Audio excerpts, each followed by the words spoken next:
sound, a bird sound, yeah?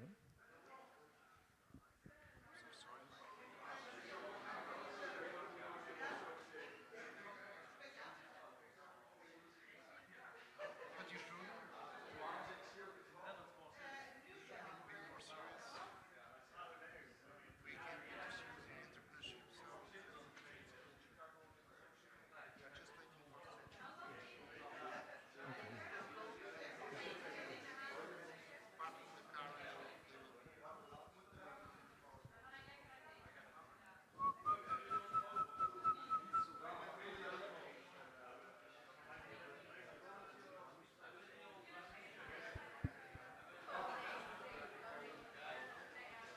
Interesting, and if possible, they will sell as soon as possible.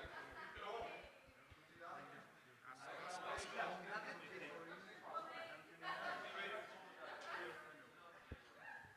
Okay, one more bird. One? Bird. No, A toucan. I can't see. It's impossible. I can't see. They will be quite stats.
usually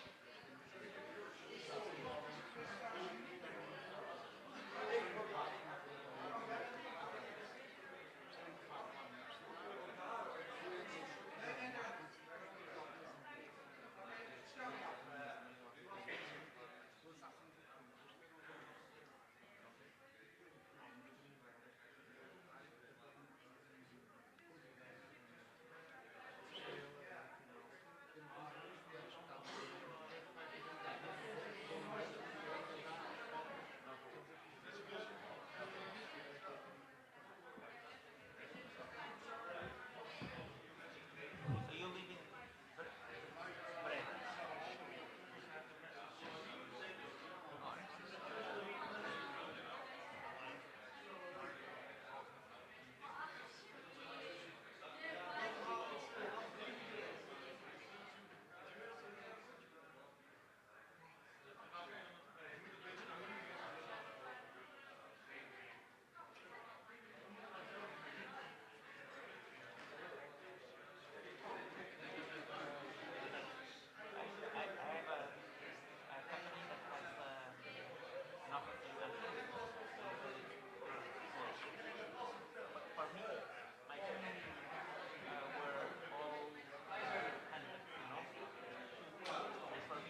No, we are not really left on changing because we know that we were in the process, so the main focus is on you guys. But okay, nice.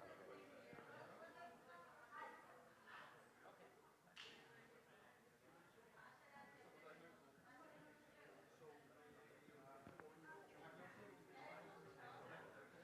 I'm from a city nearby, but I've been here for 20 something years. and you was in Braga. I studied human linguistics in Prague. Beautiful city, but to be honest, I like Braga more. It's more upbeat. Yeah, yeah. Okay, let's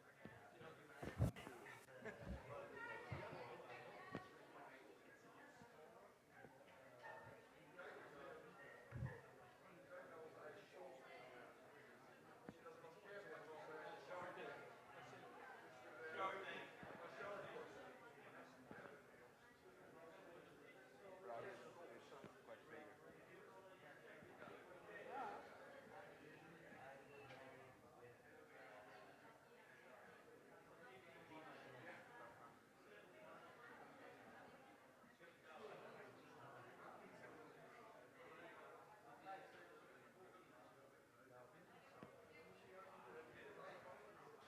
Okay, guys, let's start. Okay, it's more than time to start. Thank you so much for being here. We are now opening the final part of our week. Okay, I know it's been an intensive week, but now it's probably for you guys, but also for us, the best part of the week. Okay, you are going to pitch your final work, what you've done, what you've undertaken during the week, and I would like firstly to thank you so much, Rui Marques and Sérgio Rodrigues, your dragons today, okay? So a round of applause for them, please.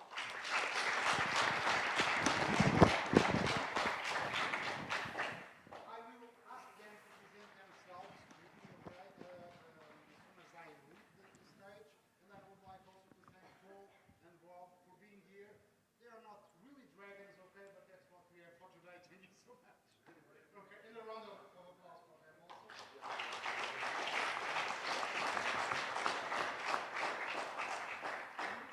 We will have this afternoon divided in two parts. Okay, the first part will be our pitches and some feedback from the Dragons, and then after a short coffee break, we will have a second part where we will receive the feedback from the Dragons, also with more detail, but also from the company's representatives.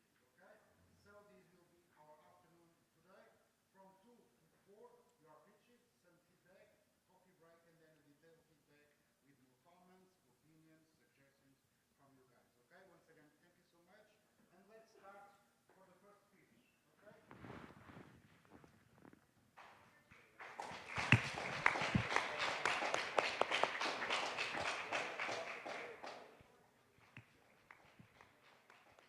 And the way it works, she will just randomly open one of the presentations, and then the ones who recognize their presentation stand up and come onto the podium and come on the stage up there.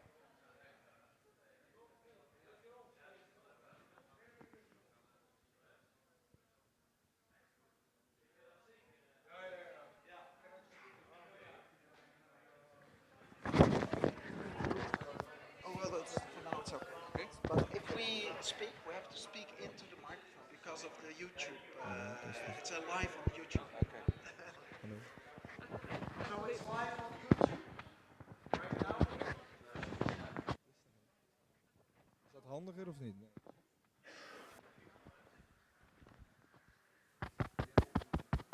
deze hoeft niet. Dus wel, voor de YouTube.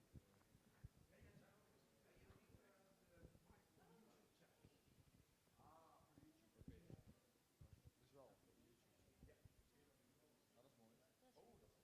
Oh, dat is nice. Dan doe je dat.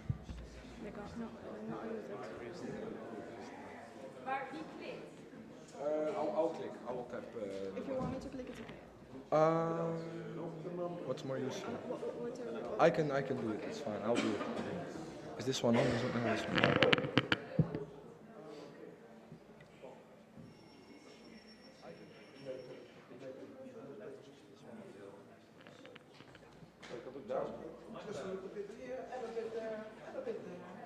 is the spacing voor jullie? Wat, yeah, of course, of course. Well, if we are ready, let's start with the first pitch. Welcome everyone. Hij staat niet aan. Jawel, staat aan. Welcome everyone. Thank you all for coming. Today we will tell you something about our assignment with Astrolabio. One second, sorry. I think this one is... We'll talk about the assignment first, so what we did. After that we'll give you an overview of the project. And we'll go into the detailed explanation of the startup project. And after that we'll talk about the project management tools and the agile implementation. The assignment was to develop a simple and easy to use project management tool for business and students, so that's easily used and for everyone accessible. We received a 4-step from the Astrolabio, and we added our own lean startup to it. You can see the subjects beneath the 4 points. We start with the planning.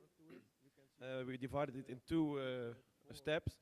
First, the objectives and hypothesis. We start with the objective, and then we get to know the client/business. And we go on to the forming the hypothesis. Then we go to the problem solution fit, and we use the problem solution fit to design a viable, minimum viable product. And then we build the outlining of the project. Then we go to the execution, building the MVP. We set up the minimal viable product in a raw format, so it's just a starting product. It's not the end product.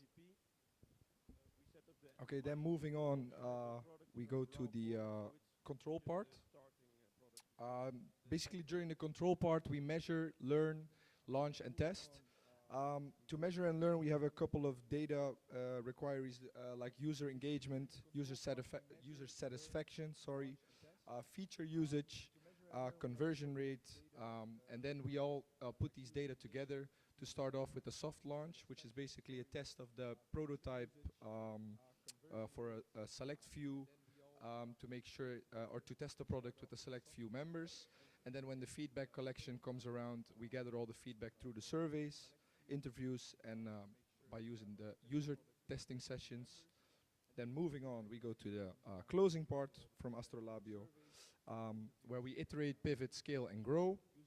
So based on the user's feedback, we prioritize and implement the improvements from the testing phase. We monitor the metrics used in the data collection phase as well. After that, we can scale and grow, so focusing on the marketing and promotion.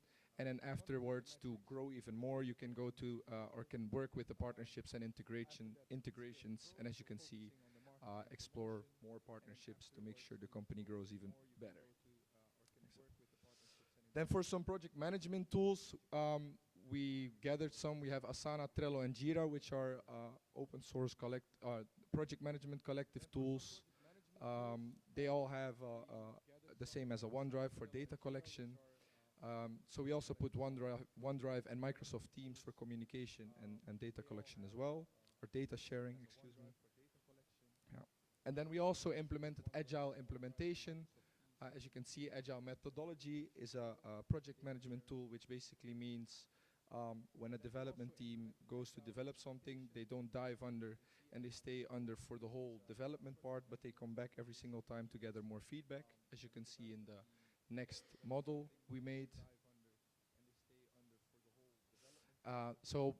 Usually with a classic form of project development, at the start of the project they would start all the way up to the left, they would come down while they are developing, with the productivity and quality going down, and then at the end everyone comes together again and they share the details with stakeholders. And with Agile implementation, they basically go down every single time a little bit to focus on development, and they come back up to share feedback, gather data, and focus on the next part of the project. So as you can see, we've put the 4 parts of our little template we've made and made them return every single time.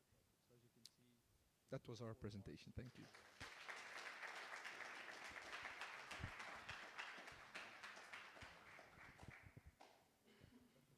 I've got a first question. So, Andre, that's the manager of Astra Lobio, if I pronounce it correctly. First question: to make it a bit more practical, what does he has to do for the next 5 months? Which 5 steps does he has to make to implement?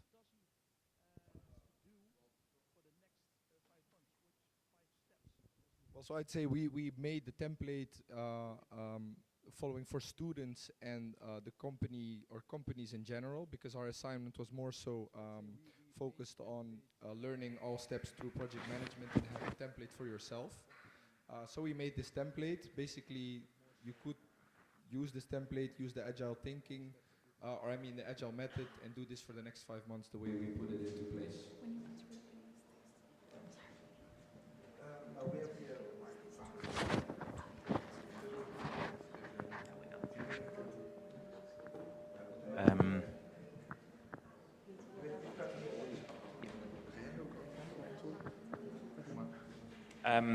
I have only one question. Do you plan to use agile methodology on all the template or just on the final part of the template? So you had 4 different areas. Do you plan to use agile methodology in all the 4 steps or only on the last one? Agile methodology in all the 4 steps or only on the last one? Oh, it's on. Every time, every step. So I think the first thing or the last thing is the feedback thing, and then after that we'll start again. So it's like a circle that will go on. So I think the first thing or the last thing is the Does your feedback template thing, and then after that we'll start again. So it's like does a your circle template that will include go on. all of the teams that will be involved in the project? Yes, that's the Marketing idea. teams, Yes. development teams. So the whole company or the whole development team as a whole, the project management team basically, and every part of it goes under in full development, and then basically when the arch goes back up, after the full cycle, they come together with the stakeholders So again. all of the teams will be working at the same time? That is, I think, the idea. Yes, but I'm not sure. Yeah, because I don't, maybe in some stages we will have more emphasis on the, I don't know, tech team, marketing team in different stages of the project. So Okay, that's why I was good asking. feedback. Yes. Okay, thank you. Okay, thank you. For a last question, maybe, or maybe there are some other more questions, burning questions. What is the impact this tool will have? Yeah, do you want to do that? Because we have the small steps, we receive feedback, and you can adapt in your you can adapt in the quicker than if you adapt at the end. Yeah, als je het in de klassieke. Basically, if you do it in a classical way, you would only have one feedback cycle Yeah, precies. throughout the whole development process, and with the agile thinking combined with the lean startup methodology, we'd have more feedback moments and a quicker startup. So that's the impact it would have. Okay. Have you already defined the length of the sprint for the No, but I think it's a template now, so I think it differs from company to company, because I think some things like IT related stuff takes a long time to develop, whereas maybe product development in some ways can be a little bit faster. Maybe if you're developing software, it could take long. If you're developing a product that's going to be sold like clothing or something, it could be a lot quicker. So I think that's where times differ, but it's not included in the template. Yeah. So you think that this kind of template is something that can be used for any kind of project, any kind of product? I think so in general lines. So we were asked as our assignment to basically get to know project management in general. and to create a basic template and line for most companies or small startups to get started. So that's what we made. So that's basically what it's more focused on. Did you recommend to the client any kind of software? Like you stated here that Jira, Talon, some Asana. Did you recommend any one of these three? Or Asana, because we've personally worked with the program once, but the other ones we basically found through desk research. They are supposed to be good. so your template is kind of can be used in any In multiple ways, yes. Okay, thank you. I think last question or comment.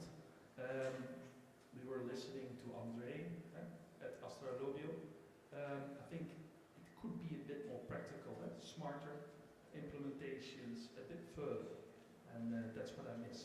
So maybe if you send your email with all the attachment, make it a bit more practical. Okay, thank you. So,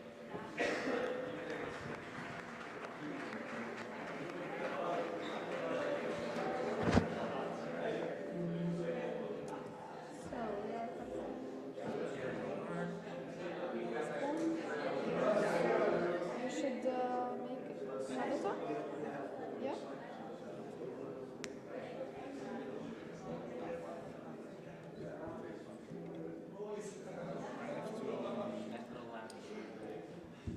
Change it.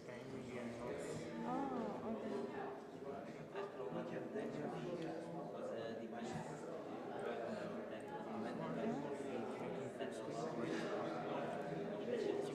It's maybe yes. No? Yes.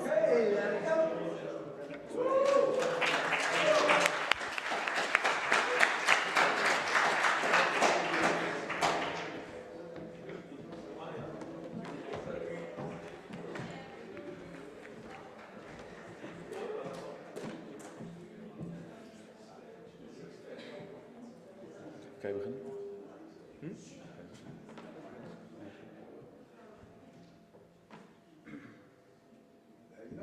Okay, hello everybody.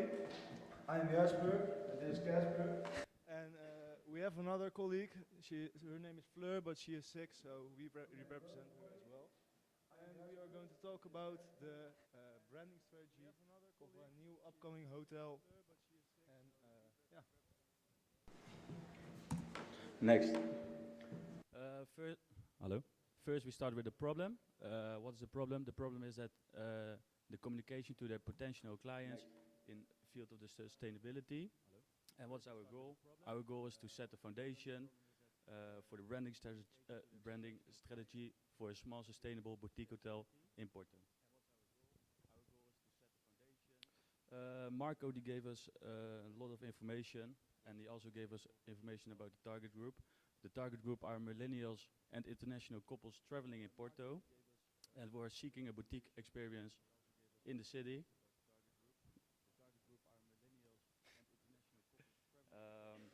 What did we do?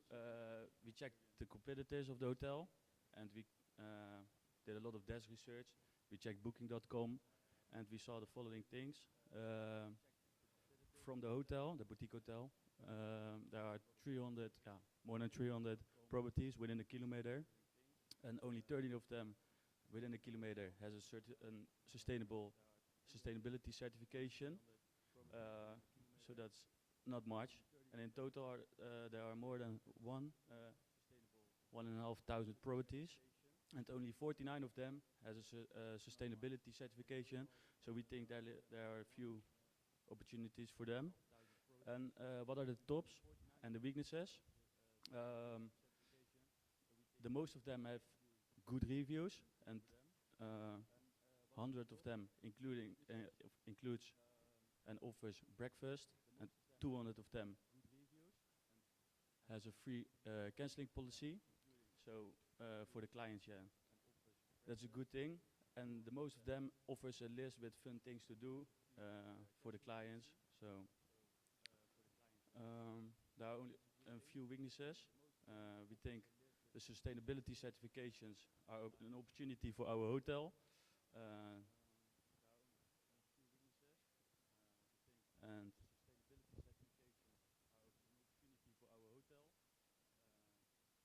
for our hotel, and there are only a few who have an early checkout, and a lot of them don't offer room service. So we think there are more opportunities for the boutique hotel. Okay, after thorough research, we found out what our audience profile is. We think most of our clients will be between the age of 25 and 50. These will be millennials and young professionals who prioritize sustainability and luxurious stay above a low price. These are people from a medium and high income with enough budget to pay a lot per night, and they prefer sustainable, more expensive accommodation. Their behavior is they tend to stay longer in one location, so they have to travel less, which is good for the environment. And they also like to really induce in the local culture. And with that, they also choose products which are ethically and sustainably produced. The pains they have is finding an accommodation which is both luxurious and sustainable. And the needs they have, they want hotels to be fully transparent so they can choose which one they want. The positioning, we would like to see the hotel get a certification about the sustainability. We would like to really communicate that they can have a local experience and that they have eco-friendly gadgets in the hotel. So the messaging pillars, personal experience, local culture, that there are a lot of gadgets in the hotel which are eco-friendly, like zero waste kits, solar panels on top of the roof, things like that, who can attract customers. We made up a sentence to describe the hotel in one sentence, and it's the following sentence: sustainable hotel, which includes sustainability in any aspect of the hotel management. And next, the brand name and the logo. We came up with a brand name for the hotel. We would call it Eco Vista Hotel, because Eco stands for sustainability, and Vista is the look or the view, the hotel. We made up a logo. You see the River of Porto in a green leaf, what also stands for sustainability. And then the solutions. First of all, my favorite. This is the hotel, and you can see the greenery on the wall. This has been edited in. Right now there is no greenery, but there is a trend in the Netherlands. There are more and more greenery on the walls. And because there are also a lot of hotels in the area, and we want to stand out, and with it we think it's a real eye-catcher to attract customers who want sustainability, and they would most likely click on this hotel if they would see this on the front page. Next to it, solar panels, water pumps, other filters and waste management tools in the building, because if you want to communicate sustainability, you also want to be sustainable.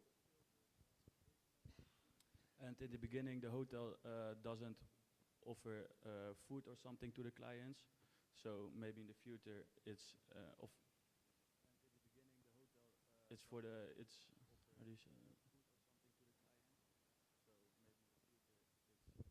Yeah, they don't offer food to their clients. So maybe on the site, they need to show some restaurants for breakfast, lunch, or dinner, and some activities for their clients to do nearby.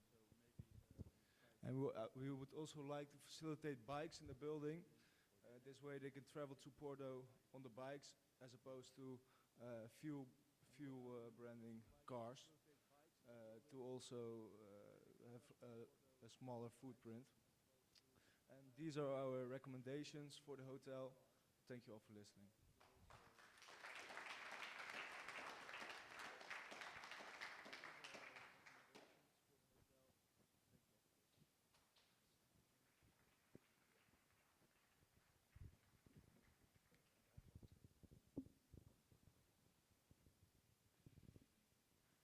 I think.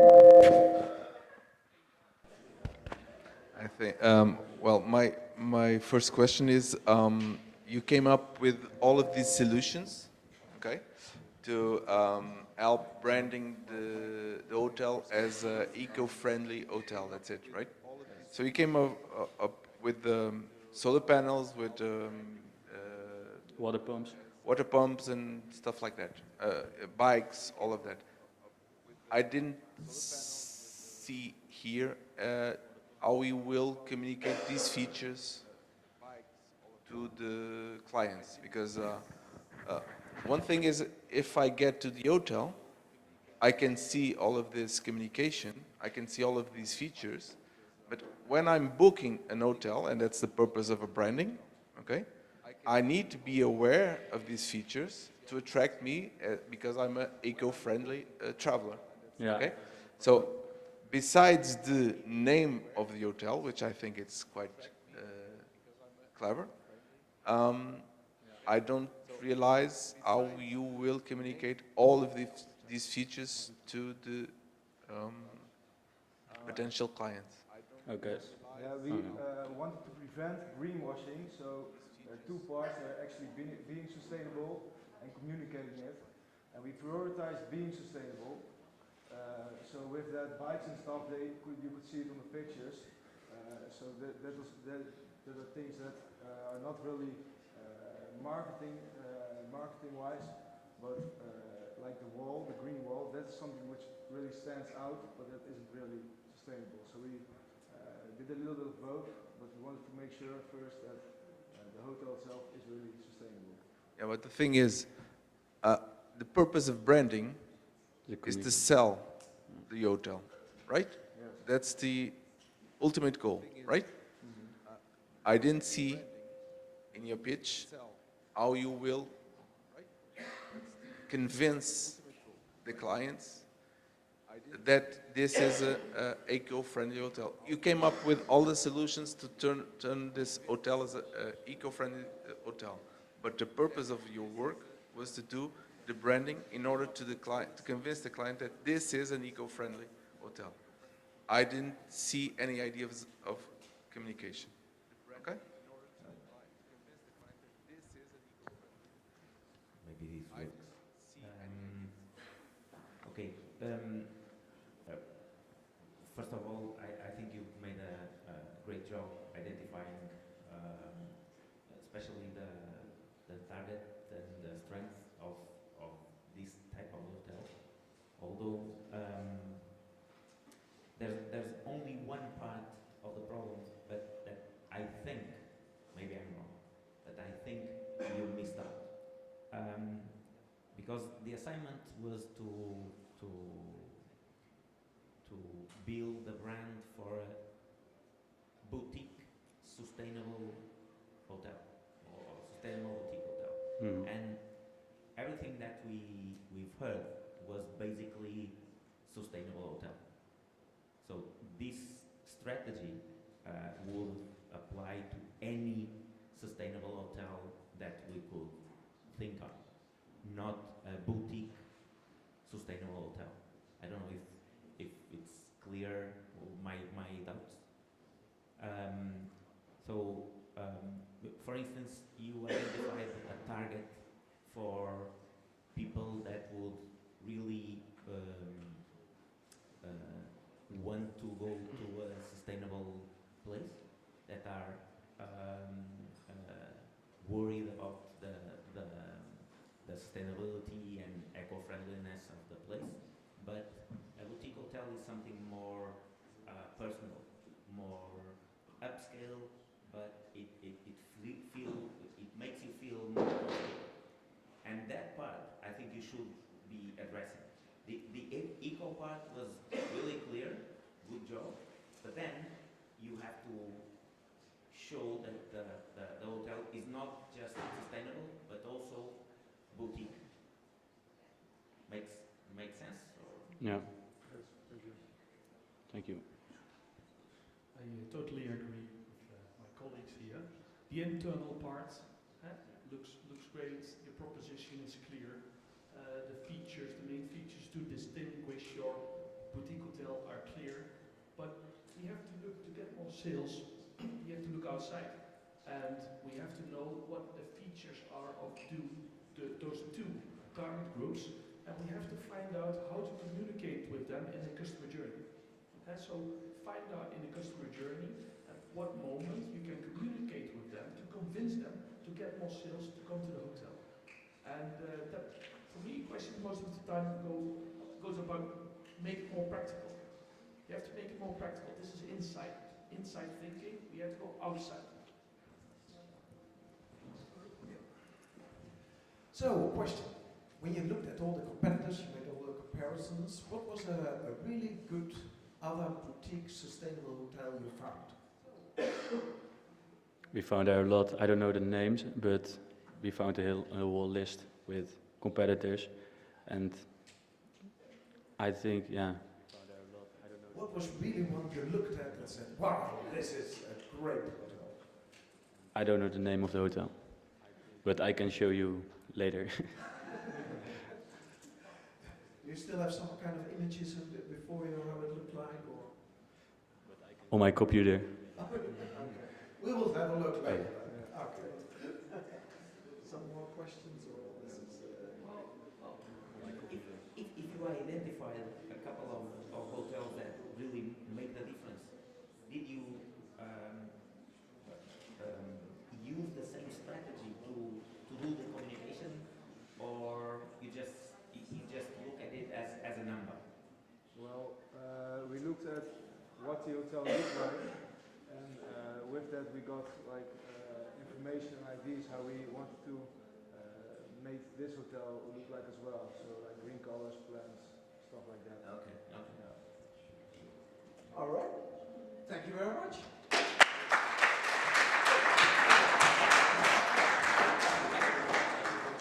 I missed that.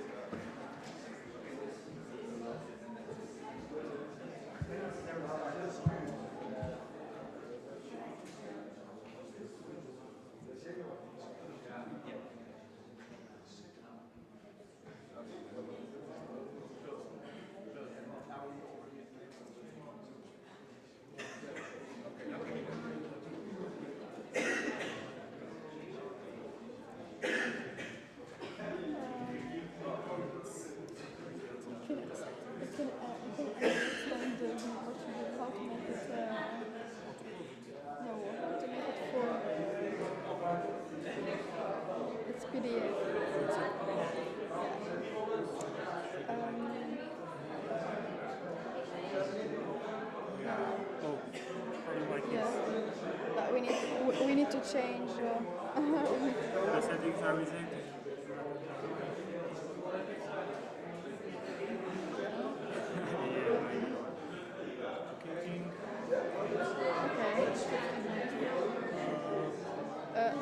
This one? This one. Stop. Okay.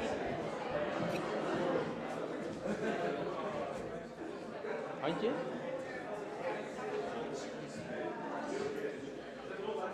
Good.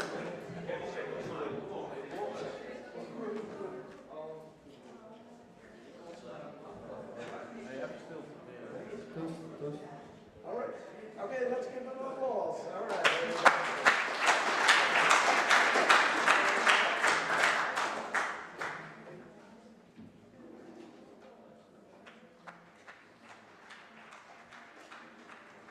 It is difficult to find the right person for the right job. There's 24 hours in a day. We'd love to sleep 8 hours of that day. That leaves 16 hours in that day. I think most of us here have to work 8 hours of the remaining day. That means half of your life consists out of your job. A job is very, very important for everyone, I think.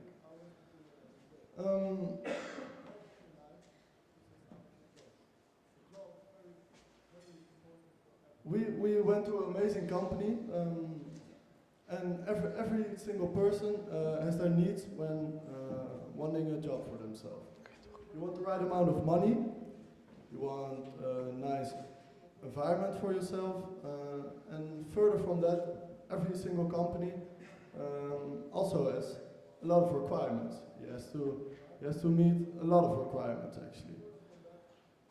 If you think all of those things are hard, we went to a company yesterday and it was way harder. It was nothing compared to what we saw at SIS. My colleague here will tell you about how difficult it can be for someone to find the right job. Thanks, Boris. So, yesterday we met Pedro, a small little guy and a very smart guy, a lovely guy. And Pedro tells us he has a dream. He has one dream. And that dream was Pedro wants to become a baker, a very good baker. And we taste a little bit of his stuff. It was very delicious. So Pedro had that dream. He wanted to become a baker, but he asked his father, how I'm going to start? Where it begins? There is no opportunity for him because he is disabled. So that question he gave to his father, and the father said, you know, I'm gonna help you.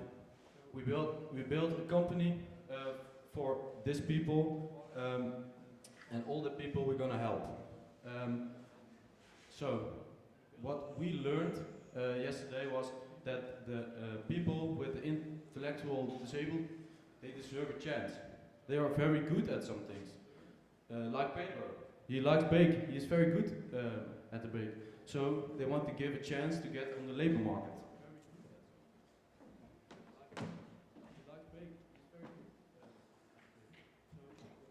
We've created an idea to help the people at SIS. And we saw with our own eyes that they're capable of a lot of things. And we've created an ID that works with a quality mark and a social diploma. And the quality mark is for the companies, and they look at companies that are capable of helping disabled people, and also give a place that is safe for the people with disabilities, and are also willing to help them and create a safe space. So we look at companies and we can give them like a quality mark. The plan is for SIS to create a place that they can learn what they're all still doing there. With their training, with creating in place like a little bit of shops, but fake shops, like a bakery, and they can learn how it is and how it feels to be on the working market. And then they get a social degree within SIS. And there are a little bit of things that hang with that. So it is important that the quality mark is transparent. There are payments and costs within it, inspections and certifications. And the social diploma is like training at SIS, knowledge and skills, certifications and internships within SIS. And we believe that the people who are capable and willing to go on the working market, there's a place for them, and we believe in that. Thanks, Bo. So, afterwards, the people have now the quality mark. They are trained to do something they are good at. And now the difficult part is starting. They need to get back to work. They need to find a company. So we want to work with some intermediary. There's a person who is gonna take the people to a company. So they links the people with the quality mark. So they are good at one thing, and with that diploma, they find a company and they go to work. Yeah, that's our plan. Thank you for the attention.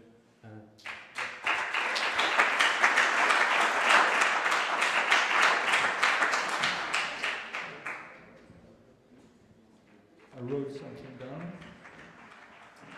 So this entrepreneur has a personal aim, a goal in life, and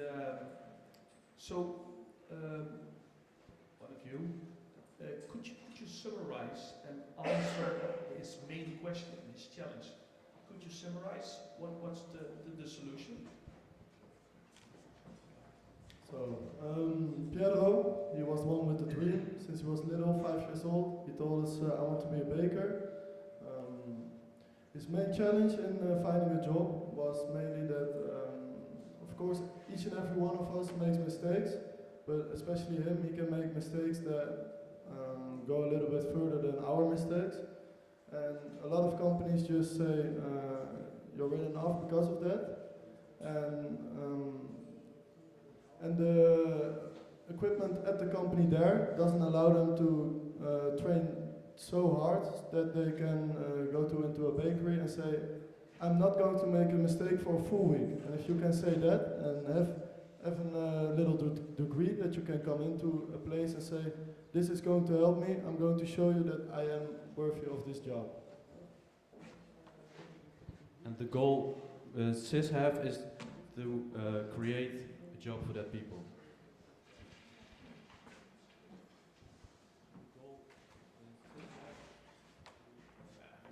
I have no questions, but basically,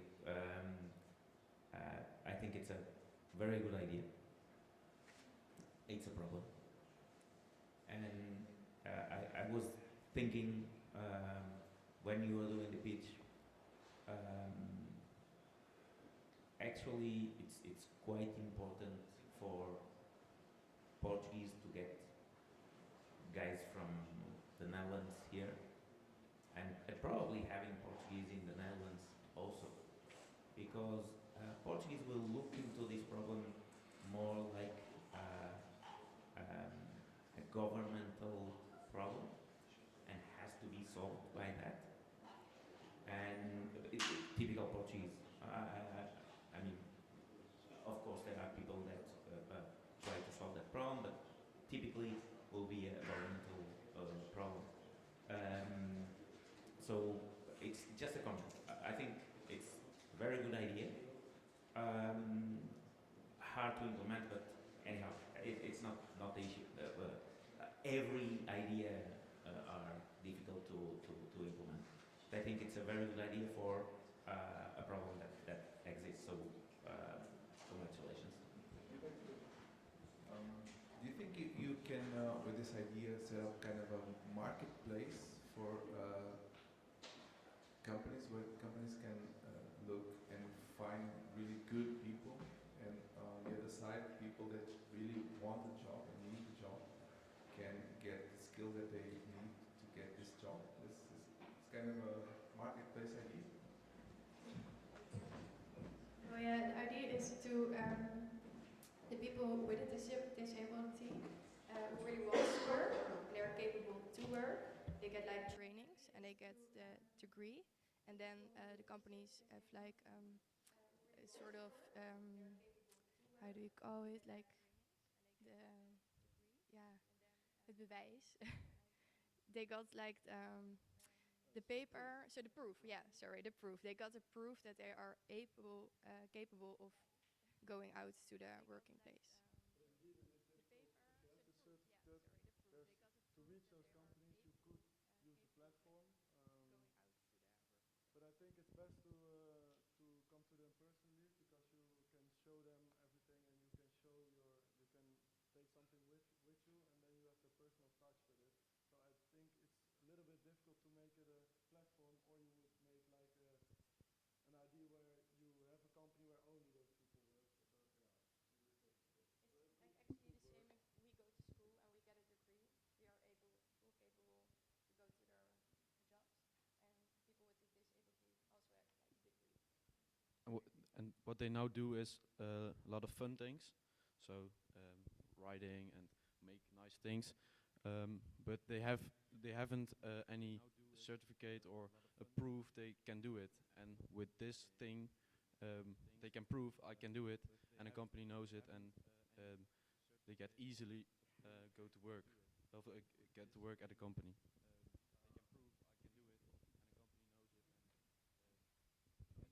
thought any way of funding this? Because this is a great idea, okay, but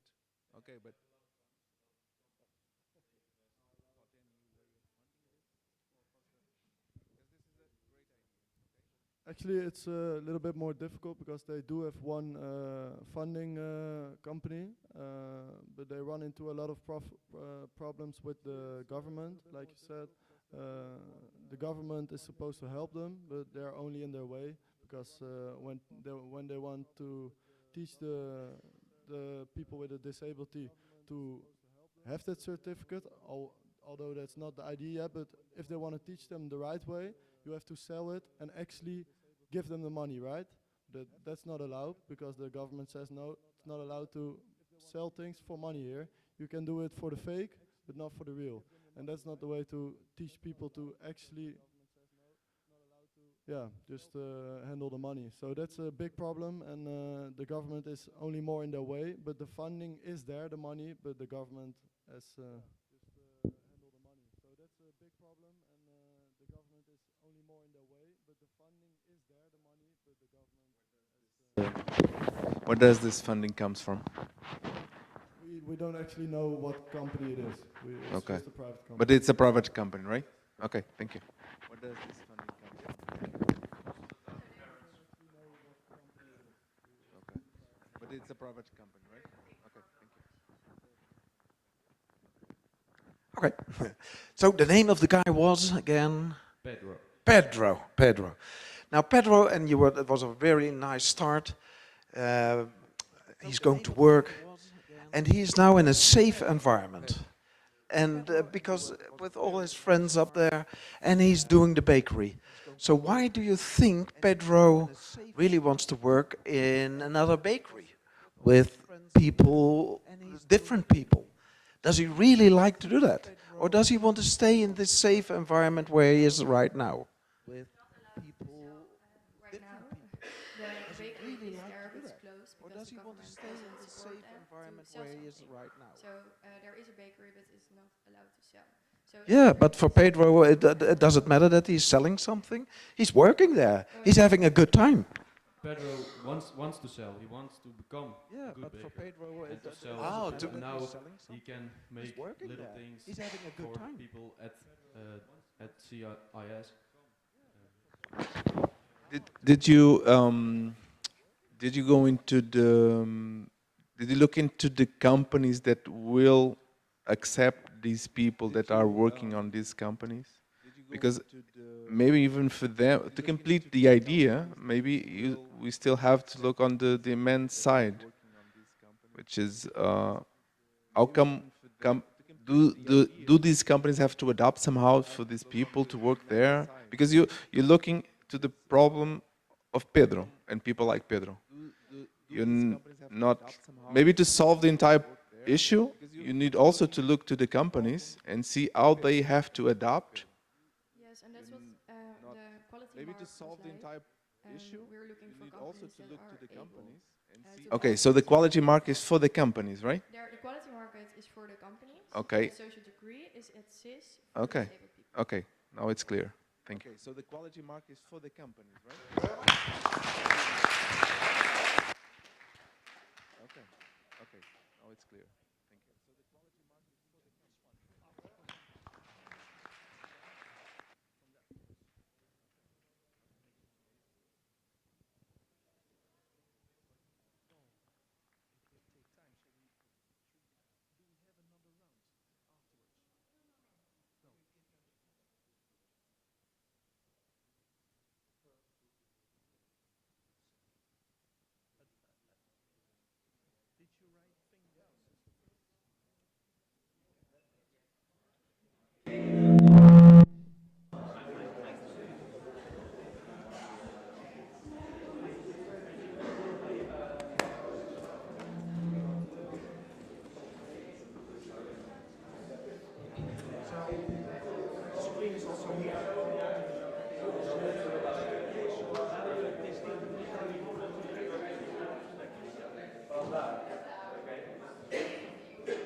Feedback, then we have to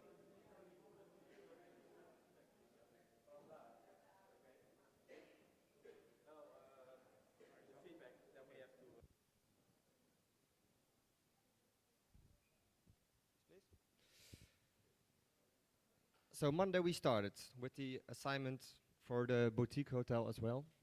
And then we went to contact Marco and asked Marco to have an extra explanation for the assignment. Marco was not here. Marco was on holiday at Costa Rica, and he sent me a voice message of 70 minutes, which he explained how the holiday was and not really about the business. In the assignment were like the basic topics and an explanation of the challenge, and in the voice memos it becomes clear what the challenge was. So I wrote it down. On Rue de General Silveira, excuse me if I'm saying it wrong, there's the building we kind of see on the picture, and it's like old and dusty, and yeah, he bought it like a few years ago, and it's empty for the time in the being. And he asked us to do something with the branding strategy for this company, and we tackled that with both hands. So the content we are talking about is the mission and vision, story, values and branding. First I will tell you about the mission and vision we created. Making the best sustainable hotel, blending Portugal's history with tranquility. So they have to combine sustainability and storytelling to make the transition to storytelling. So the vision has created timeless security, connecting guests deeply with Porto's heritage. Thank you. So now I will pass it to my colleague. So the situation of the building, it's a UNESCO building, so it's a monumental building, and you can't like take out walls if you want to. So there are 5 rooms at the moment with a little bar on the ground floor, and they can break down the walls or take care of the hardware of the building. They have to rebuild it like the way it is. So the hard thing is to rebuild it sustainable without damaging the property. And then we have some points we're gonna for the latest techniques. That's an important part also. So they want the service concept to be eco-friendly, and they want an updated latest technique involving with that. So there were a couple of values that Marco told us, and that was to be innovative, to tell the story, so storytelling, to be eco-friendly, and to have a premium feeling to it. The innovative part is mostly also connected with the eco-friendly part. So Marco told us that they recycle the water, they make sure that the energy is eco-friendly produced, and also actually I forgot about that part, but I will come back to it if I know it, and I will get back to the innovative part. So the innovative things that we thought about was maybe we can get a QR code to let people enter without really needing a person to do the check-in. So that way we can also connect that QR code to be innovative, to really accustom the needs of the person. And we want to do that with automatic temperature, custom lighting and plans based on your mood. That was a good idea of Gijs. And then also with a custom mattress strength. We don't really know if that already exists, but if it does, then we want that. And that way we can really make the tranquility a really important part for the people that are coming there. The storytelling part we want to include into the property itself by showing the history, the freedom and the buildings. And also together with the innovative part, the premium part will come naturally. And from those values we made a little branding output. Oh, the colors are nicer here than here. And then the logo, we try to have the sustainable parts pop out. And we can also see the name, Ecolusa. I hope you can read it. If not, the eco part stands for ecological, and Lusa stands for a nickname of Portugal. I told I heard it's right. I saw you nodding. And that combined makes sure that we tell the right story to the guests that want to come to the hotel. Then for the colors, we chose a really sustainable color, so green, beige tints, and also a little bit of red to make sure that they want to perform an action on the website or something, so they can communicate with that in the banners, maybe if they want to make them. Typography, we used Montserrat and Lato. Those are really easy to read fonts. So then also you communicate a little bit of rest to the customers. And then we had targets. I actually tended to target audience, but it was not getting well. So the target audience, the other group also told it a little bit. It's from the couples that want to travel here and have a little bit of rest, and who are also concerned with the Mother Earth. And we estimated the age to be around 25 and 50. So what can they do with this? They can communicate this way to the new customers and make sure that the things they value the most can be communicated the right way to the customers, and then they can choose to go to the hotel. That was it.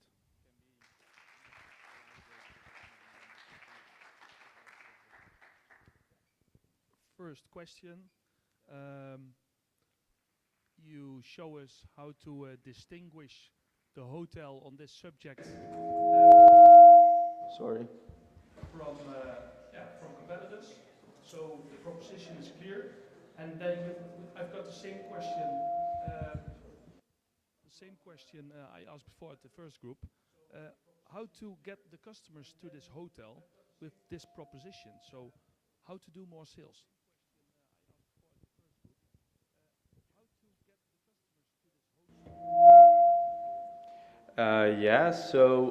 We made this branding to tell a specific story, especially with the mission and the vision, and to communicate that via different platforms like Facebook or maybe an advertising platform where a lot of hotels are on, like Booking.com. And that way, I hope they are they get to know the mission and vision that we would like to. They combine the sustainability with the storytelling, so the guests will book the hotel. So I hear you saying, I hope. Yeah. No, they will. They will. I said it wrong. She knows it. You have a lot of sites with sustainable travelers. They write blogs also. Maybe. So you did some research, desk research on this, and you can show. It's in the branding book. Yeah. But not here on. But that's after this. You can come to us. After this. Yeah. Okay, cool.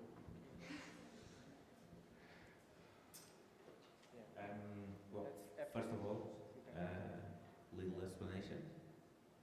Why do we are called losers? Because you said it's eco-loser. Basically, during the Roman Empire, there was a place in Iberia called Lusitania, which was where Portugal, part of Portugal is.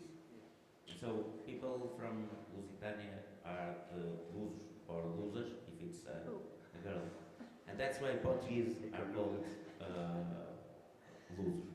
Okay. So now the eco-losers and they will be the eco-winners. Yeah. Not losers. Losers. Losers. It's nothing bad, right? No. Perfect. No. It's just to explain that this comes from the Roman Empire. Okay, perfect. Okay, so it has nothing to do directly with Portugal brand itself, but it comes from the Roman Empire. Okay. Okay. Yeah. Because you said someone told me that loser was a nickname. Yeah. But it's not. Okay. Okay. Yeah. So we are actually Lusitano, which is Luso is the short term for Lusitano. Okay. Thank you. But actually, it was quite interesting that you chose that name because even if it's not for more, it helps to tell the story, right? Yeah. because Luzu will not tell nothing, will not say anything to a foreign visitor. So it's interesting to tell the story of even the name. So I think you got it right. Now, I have just one question that comes from the first project. You targeted exactly the same type of people, of customers, which is from 25 to 50. Yeah. Okay. Why is that? How old are you? 22. Would you come to Portugal to stay at an eco-sustainable place? And why, if you would select that, why isn't your age in that? The spending pattern is like starting at 25, people gonna have jobs and earning more money so they can spend more. And Marco especially told us that he don't want millennials in the hotel. Yeah. So we skipped that part and we skipped the older people because most of the time they book like package traveling. So they don't book, most of the people above 50 don't book their own hotel with booking.com or other sites. Okay. I'm a little bit concerned because I'm getting to 50. Saying that I will stop booking. It's nothing personal. Okay. One question. What was the purpose of your project, the assignment? Was to deliver this to the architects? Yeah. Not to the hotel owner, right? But with this project, the architects can start doing the project for the refurbishment of the hotel. That's it? Yeah, they wanted to tell the story of Portugal, the history and everything inside of the property, and we try to match that with the colors and stuff to communicate it to the architects. Okay, so this is the first purpose of your project, and maybe the second one is that the client can use this as their branding strategy for communication. For communication. Yeah. Okay, thank you. No further questions. Please give her a hand.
Daar staat het scherm, dus daar kun je ook gebruik van maken. Dat je niet de hele tijd naar boven hoeft te kijken, naar het scherm zelf. Wie gaat beginnen? Ik. Hallo, hallo. Ja. I do it.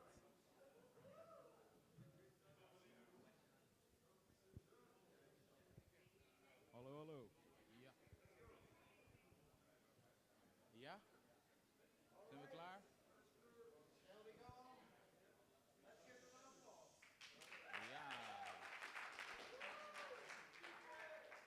Okay, so hello everyone.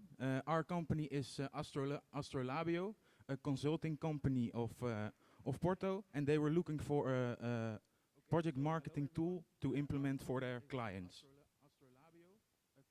The table of content, what are we going to talk about? First, the assignment we got, the overview of the product management phases and design thinking, detailed explanation of the phases, a complete project management overview, and also the assignment delivery, so our project management tool. The assignment we got. Develop a simple and easy to use project management tool for businesses and students that allow individual and joint project management. Develop a simple and easy to use project management tool for businesses and students. So first of all, in our research part, we asked Andre, our representative of the business, what the different phases are inside a project management. And he said there are 4 phases in a project management: planning, execution, control, and closing. We thought we would combine these phases with the design thinking phases. And we put the design thinking phases below the phases of the project management. You see on the left in red, emphasize and define, then ideate and prototype, and then test and then evaluate.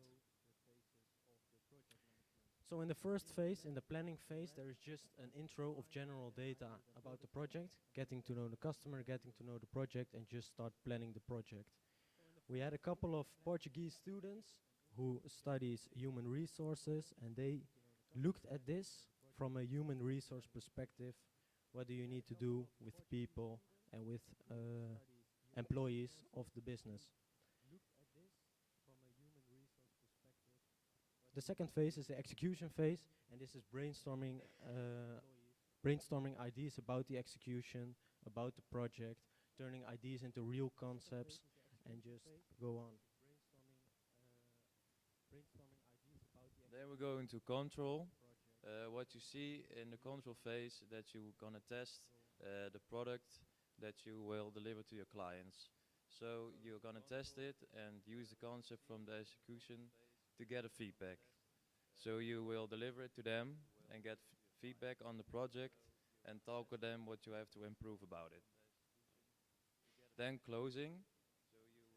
You just have to evaluate what you have been done and how did you think that it was going when you worked with the project. So you ask them to give you feedback. What are the experts thinking about it? What do they like? What do they don't like? Are the stakeholders happy with it, or do they not? And what can we do better the next time? Just evaluate about what you did and how you can improve working together. Then the 4 things together, you got the project management overview, you got the main 4 subjects, so planning, execution, control, and closing. And then you got the 4 main subjects of design thinking. And we compare them together, and as you can see what's important in every state and in every main subject until the beginning and until the last moment. And this is what our management tool looks like. We made it in Excel, so it's easy to make, it's easy to adapt, and it's easy to implement in every company. Also, it's really cheap, so every company can start using it. First, there's planning, then it's execution, then it's control and closing. So all the phases Astrolabio likes to work with. So that's in it. You can add the task, the owner, so the one who needs to do the task, the status, the priority. Is it important or is it not so important? The notes, the notes of the person who gives the task, and also the budget, and of course the deadline. And then when it's filled in, every task comes in our own designed Kanban board, our own designed Kanban board from the Lean Green Belt. So first you got planning, then all the phases of the management tool, and then you can see a nice overview of everything that's been done in the first tabel. So that's it.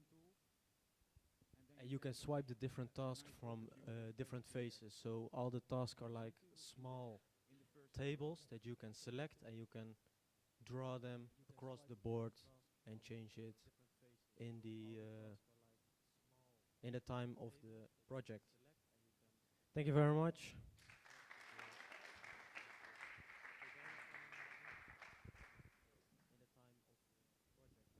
Okay. Once again, I wrote some questions down. My first question is, what or are the main challenges for Andre of Astra Labio? You can. My first question is, what or are the main challenges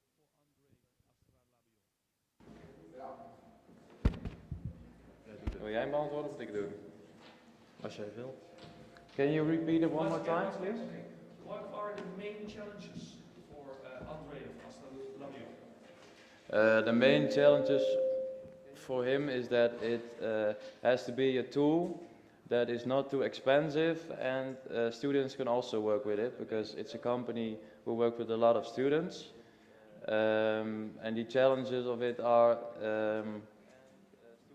it's easy to implement and it's easy to use for everyone.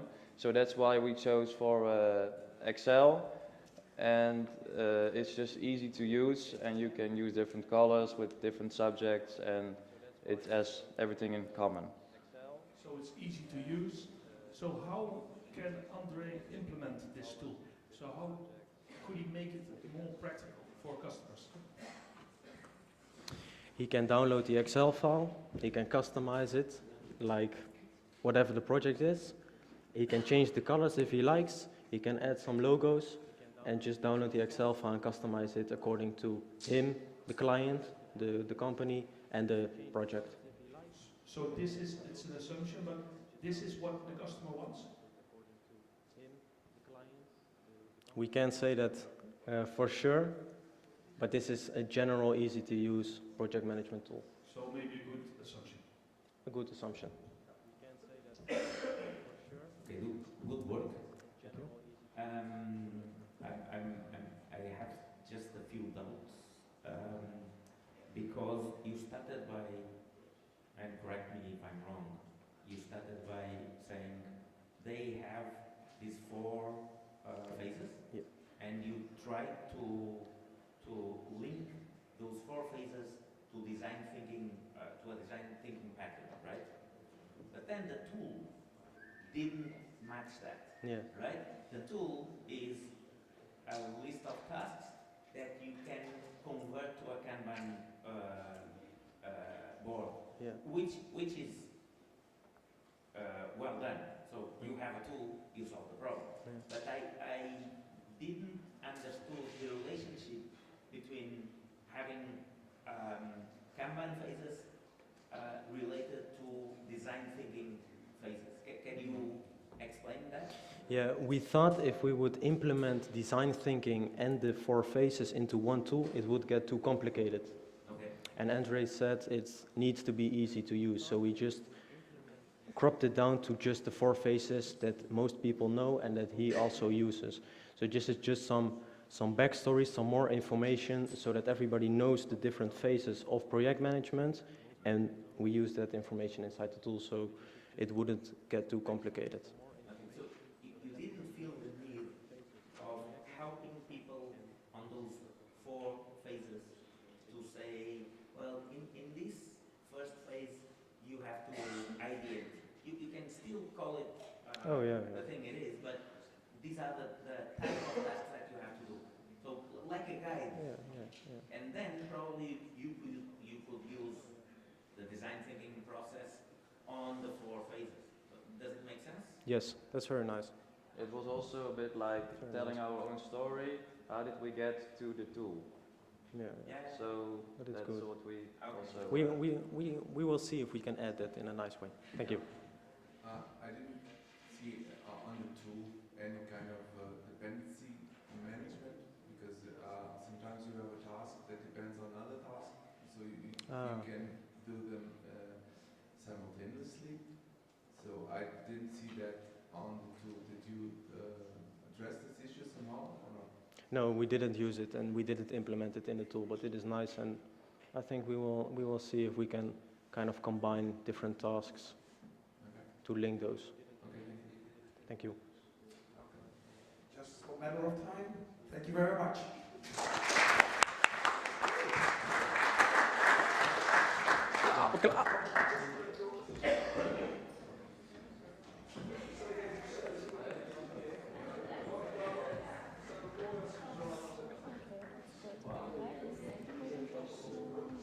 Can you share that? Can you?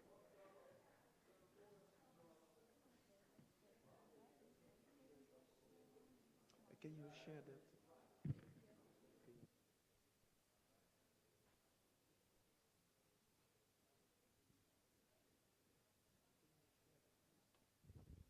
So for the students, please have a look at the screen, see if your presentation is up there. There should be one more presentation. So for the students, please have a look at the screen, see if your presentation is up there. There should be one more presentation. Yeah, they know the email address.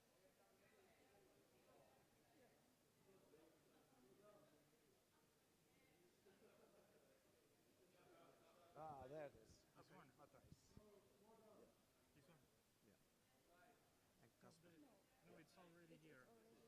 Matthijs? Okay. Well, we can do that one. Just go on then.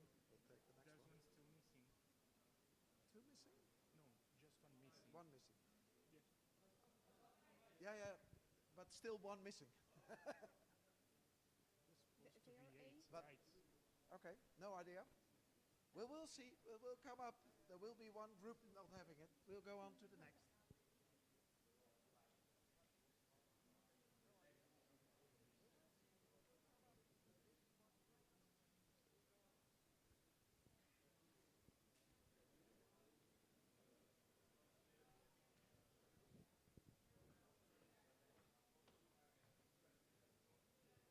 Wie gaat beginnen?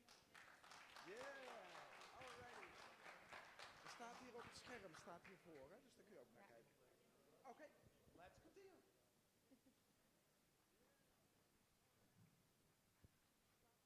This is Catarina. Catarina is a Portuguese student who studies in London. But she has one problem. And the problem is that she doesn't know the language. So there are a lot of students and other business people that have the same problem as Catarina. AI Smart is an innovative language learning platform that utilizes AI-driven characters that provide the personalized and humanly realistic features for the learning experience. Their vision is to create a world where the language education is accessible, effective, and engaging for all through advanced AI technologies. And they aim to break down barriers, enable learners to progress at their own pace, and pioneer the innovative approaches that mimic the natural language acquisition. The company die shared the ambition goals for us to work with. The main goal was to develop a new marketing proposition plan focused on the USA and the UK in English. To do that, they wanted a developed and strategic website, find good ways to create brand awareness, define the market size of B2B and the USA and UK, find ways to align with USA and UK companies and find their USPs. Yes. Website technical. As a first advice, we looked into the data we got from the company and we found a great opportunity into the brand awareness in Google. Our advice will be to focus on CEO optimization to be more findable and accessible on Google and to lead more traffic and leads into the website.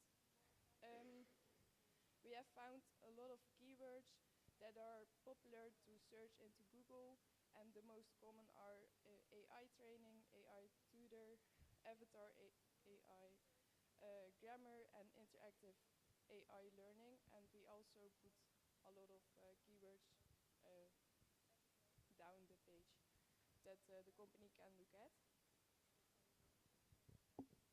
Then we have also looked at the looks of the website and then, in particular, the neuromarketing.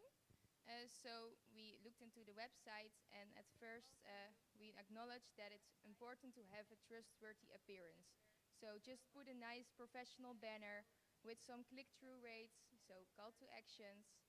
And when you go further down the page, it's very important and trendy to have transparency in the company. So share what you do, share what your vision is, share what you want to share, and just be transparent in your progress and how you do it. We also have as an advice that you can implement storytelling, because this is a very nice company, but on the website it's also nice that the people that come to the website to see that they have a whole story behind it and why they want to do it. Also, it's nice to put on the benefits from what you can do with the program and all the functions that they have. And also very important to visualize those things. So when you scroll down the page, just to see some videos or a demo from the product itself that can just play off right away without clicking on it. That's a very nice neuromarketing implementation. And also what we didn't see is a house style. And a house style is also very nice to make it really personal, so that the brand is really a knowledgeable brand.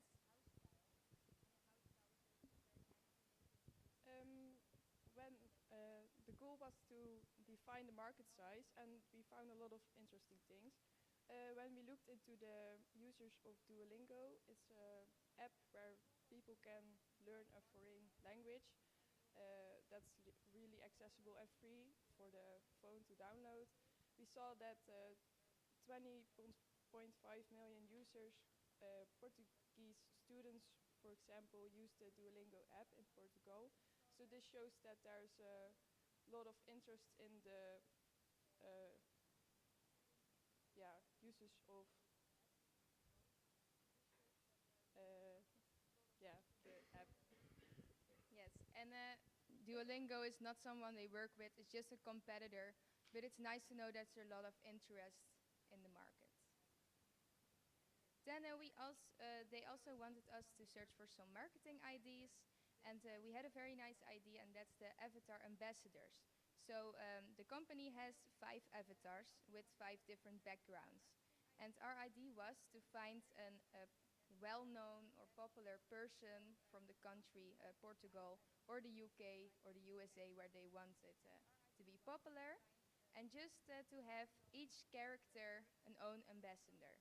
In that way, it can grow popular because a lot of people know them, they can feel connected to them, and the ambassadors can show their experience with the platform, but also create like a door for younger people to come in the platform. Also, we noticed that they don't use social media, but we think that's a nice way to also show their product, because the target audience we saw, it's like 18 till 34 years old. Those are people who are a lot on social media, so like Facebook, Twitter, Instagram, and maybe it's nice to use that. No, we know that it's nice to use social media to grow bigger.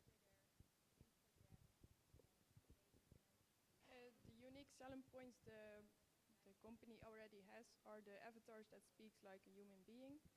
The company offers 24/7 web services, so you can always connect to them when you are not understanding anything. And customer experience to make it personal and extra useful. So nowadays the companies are very focused on make it personal, so that people can feel more like a connection to optimize the user experience. And if the company would optimize these USPs, they can more stand out of the competitors. Yes, thank you for giving us this nice assignment and working with the wonderful company. We think that with implementing these strategies, the company will grow worldwide instead of just Portugal and Spain, and make it a very popular platform, and make all their dreams come true. They also won already a prize, and when they implement these things, they will become a winner again.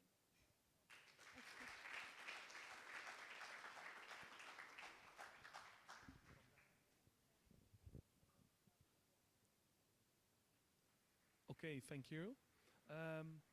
You brought up some new ideas, a new conceptual way of thinking. How did you do your research? So, desk field research.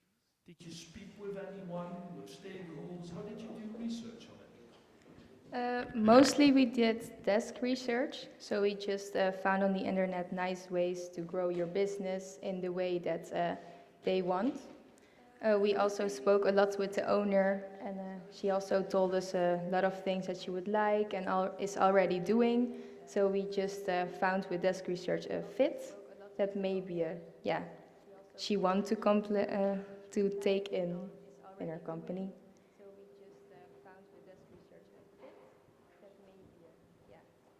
First question is that shirt, yellow and blue.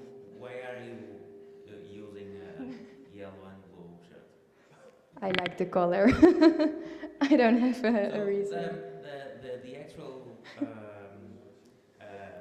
promoter of the idea, you know, she's not Portuguese, right? I don't have a You know that? No, she's from Venezuela. Yes, right. And I thought the yellow shirt had something to do with Venezuela. Oh, that's actually right. As you say it, I think about it, that's exactly why I did this. Well, in some cases, getting personal makes a difference, right? So having part of us in the story makes all the difference when trying to convey a message. I was looking at the yellow shirt. I was only thinking on probably she's also Venezuelan, but no, it's just a coincidence. I understand. My question for you is, since I know the project, and I really don't understand why the project that has a few years haven't still lifted off. Do you think that you could really make the project happen in the market with your ideas, and have you thought on what you would need if it was you to implement the ideas, what you would need to implement them? I think it's very important. They have a great product. They are working on something really big and great. But in the websites and the other platforms on Google, you can see that. So I think it's very important for them to use the marketing strategies, like build a website that's very professional, that you can see right away what they want, what they offer, but also target the market with it, with storytelling. Because I saw little text of information, but not the story. And I think that the story makes the product even better. And I know that if they will do that, and when people read it, that they would at least see the demo or link their email. Do you have an idea of what would you need, you two girls, would need to implement this? Have you thought on that, or just recommendations? What I would need to work with the product is to know how easy it is to use when I'm just at home or anywhere else in the world. If I'm on vacation, I want to know that it's easy to use and everywhere to use, instead of going to a school. If I'm on vacation, I want to know that it's easy to use and everywhere to use. One question. I'm a bit confused. Is this a B2C product or a B2B product? That was also a question of us, but they want to do B2B because there's more opportunities in the B2B market. Okay, so if it is a B2B product, you spoke a lot about because there's more opportunities in the my B2B personal market. experience. I want to know what I can learn from this, what I can get from this product. Don't you think if it is a B2B product, you should speak about the company's needs that this solution fills in? That's true, I forgot to say it, but they work together with schools, institutes, and businesses. And the users are the students. So I think it's also very important for them to feel comfortable with the product. Okay, so the product is for language schools, right? Yes, for language schools, yeah, for Portuguese students who want to learn English. Okay, you showed some queries on Google search and something like that, and you spoke a lot about tutoring and AI teachers, stuff like that. Okay, but you didn't. I didn't saw any kind of focus search on language learning. Did you research those kind of keywords? Because it's not AI tutor is a broader need, right? And AI tutor for learning languages or for learning Portuguese is a more specific. Did you research this kind of need? Yes, the most used keywords we put on top and in big because that are keywords people search the most. So it's also nice to have those in your CEO marketing because otherwise a lot of people won't find your product, only the smaller section. But those words that you said is also in small in the PowerPoint, so they can also see those type of words. Small correction. It's not CEO. It's SAO. Okay. True. Can you give an advice for the owner of the company? Would you think that this would be better if it is a B2C product? Personally, yes. But I try to make a fit with what they actually want because I'm not a business partner of the owner, I'm the marketeer. If you were the owner of the company, you would sell it as a B2C product, right? Yes. Okay. Okay, just a short one. What's the name of one of your competitors? Duolingo is a big one. But also Microsoft is also a very big competitor because I also seen like similar things with what they do, this company. Like really the avatar that speaks and does those things. Thank you very much.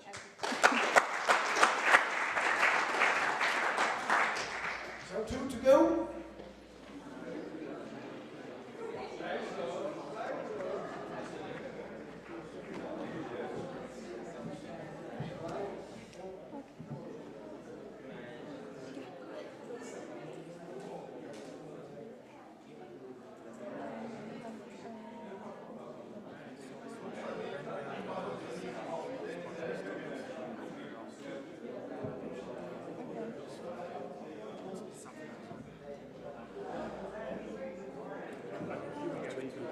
Ja. Doen we dan een break?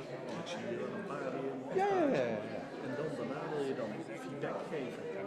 Alles in algemene zin of weer per groep? Wat de Marco had was per groep. Ja, het maakt mij niet uit. Dat was Nee, beter over na te denken. ja, maar het is tot 6 uur nog. Hè? Ja, weet je, dan ben je dus 4 uur lang bezig. Ja. Ja, zo stond het. Misschien kunnen we daar nog iets doen. Oké. Misschien iets efficiënter. Dus als je wijs...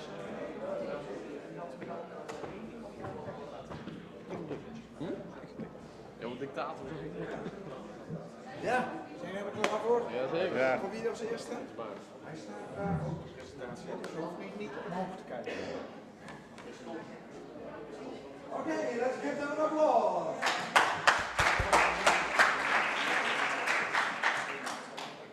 Welcome everyone. We also have Smart AI. It's the company with an AI tool that helps you learn the language. Our agenda is at first the goal, then we have the problem, competitors, marketing and sales, the keywords in the SEO, and last least the solution.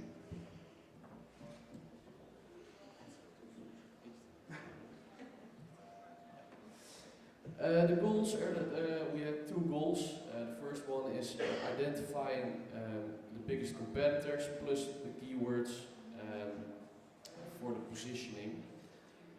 The second goal was setting up a marketing strategy for the B2B market around the movement of people between UK, US and Portugal. Thank you very much, Kip. We're going now to the problem. There's one main problem for Smarty AI. It's the lack of clear marketing plan. So we don't really have a clear marketing plan for the strategy. We don't know how high they are on the positioning, and there's not much keywords researching. So that's what we're going to look at. And also Smarty AI misses opportunities to strengthen its presence on the mentioned countries. So we don't have a high volume on Portugal, Spain, UK and the USA. And that's what we're going to enhance. So the main competitors, OE Avatar, and as you can see, they're all B2C. Mainly it's a focusing forum for Smarty AI as well. Those competitors are all AI language related context, but they are all different from the Smarty AI tool. So they're not really focusing on schools or anything, they're just focusing on business to consumer. Let's talk about a few improvements on the marketing and sales of Smarty. Smarty is active on the B2B market. The biggest customers are government and educational institutions. Those are big mostly, so it's important to get to know the most people in the decision-making units of those companies. We think we can reach them the best with LinkedIn and going to events. There is also the place you could really sell your unique selling point, mainly the AI really talking like people and comfortable feeling while using it. That's also the moment you can sell your trials for pay or experience. That's an important input from the customers. The USP should be very important throughout the whole marketing. This is the point which makes it different from the normal AI tools. That's also for the SEO. In the SEO, you should also focus on those differences from other tools. There's a lot of volume to AI keywords. There's a lot to do about AI, so you have to be very specific about the terms you want to reach, so you find the right customers for your product. Yes.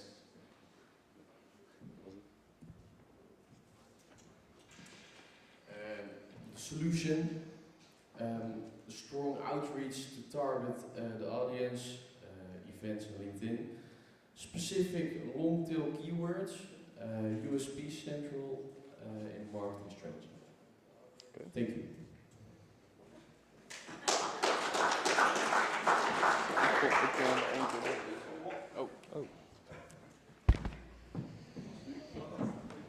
Thank you, guys. First question. What makes the concept unique? They are unique. Compare it with competitors. They are unique because they mainly focus on business to business. The other competitors focus on business to consumer. Are you really sure about that? I'm pretty sure about it. Yeah, so you did some research? Yeah, we did research, yeah. And you can show her? Yeah, I can show you if you want.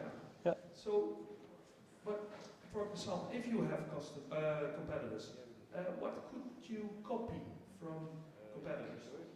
Mainly their keywords or something like that, things that make them big, you can copy from them, I think. Yeah, but answers to? Skip. Skip. Answers to?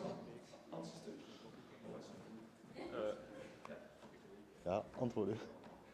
What makes them unique is also the human feeling from the AI. the owner of the company told us that a lot of in South Europe, people feel more comfortable with those human instead of just the words. So yeah, learning the language will be easier than with the normal AI tools. Yeah, I've seen and I've heard that the entrepreneur told you a lot, and you are my objective consultant. So for me, it's all about research. So Skip, can you tell some more about unique aspects and what you could copy from other competitors? The things we can copy are, yes, I also think, I also think the keywords, because what they get fined on those keywords, so you can also use those keywords to get fined on. And the unique things, yes, it's a really realistic AI tool. So it looks like you're talking, of a human is talking, and it's not like a really animating kind of AI.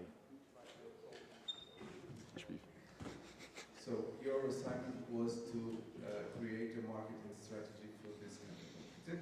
Yes, right. So you came up with events, LinkedIn, and keywords. Sorry?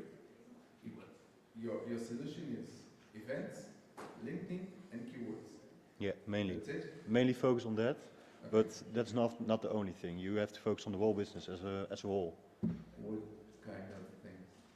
Well, I think the main things you have to focus on is the keywords and just enlarge your company. Just more avatars, maybe more sponsorships, find more schools, educations. I think things like that. Okay. So don't you think that a strategy of setting up a sales team, because this is a B2B product, would be a good solution? Yeah, one of the solutions. But it's not on your solution, right? If I'm not mistaken, our entrepreneur has a sales team behind her, if I'm not mistaken. Okay, but you're not sure? No, I'm not sure. Okay. So, you were asked what differentiates this product from other competitors, and you said, okay, it's the personal experience because it's an avatar that simulates a person that is teaching the user how to speak Portuguese or any other language, right? Yes. Yeah, but that's the clients of our clients' experience. Yes, the client experience. What are the pains of the client of this company that you should address on your marketing strategy? I didn't see yet. So the pains of the avatar, or I don't know if I get your question. What kind of pains of the client that will buy this product you should address on our marketing strategy so you can sell the product? Because you speak about the experience with the avatar, but that's the end user. And our client is not the end user, right? So how can you sell this product to a company, because it's a B2B product, if you don't know what are their needs, their pains, and how to address them? Yeah, that's a good point.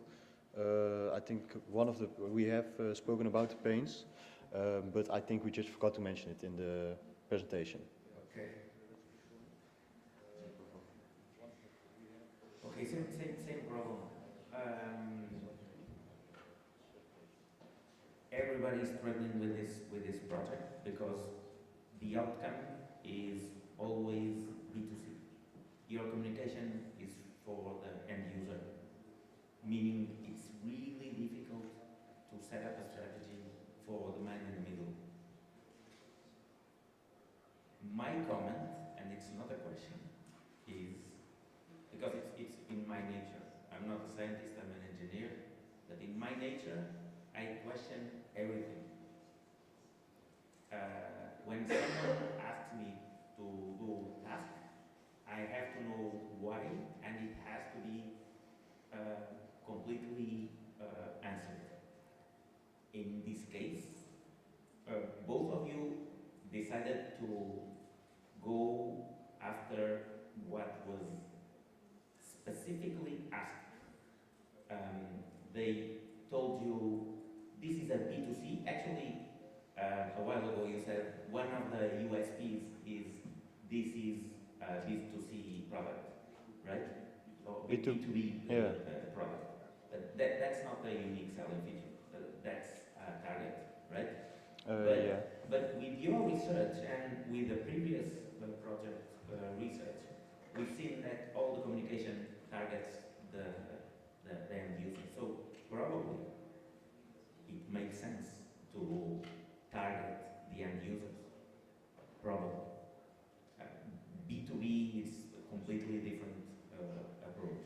And that has to be told to someone that is asking you to do a job. Although you are asking me to go that way, everything points to the other way, which is the case. Okay. You agree with me, no? Yes. Okay. Thank you.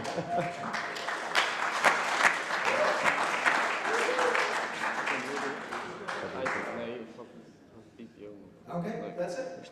You. Well, I'm finally the last ones, eh? Yeah! Come on!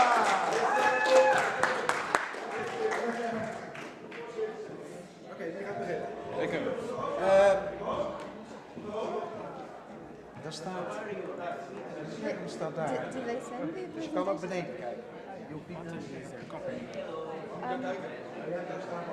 Sorry. We need to check the presentation because we don't have.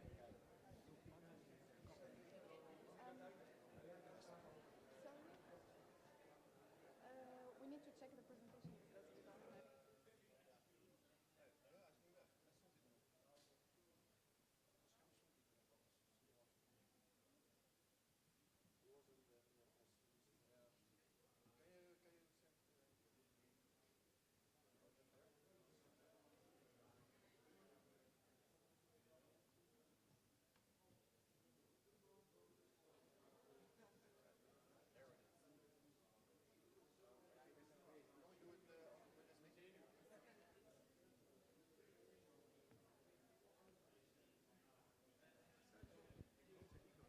Okay, so.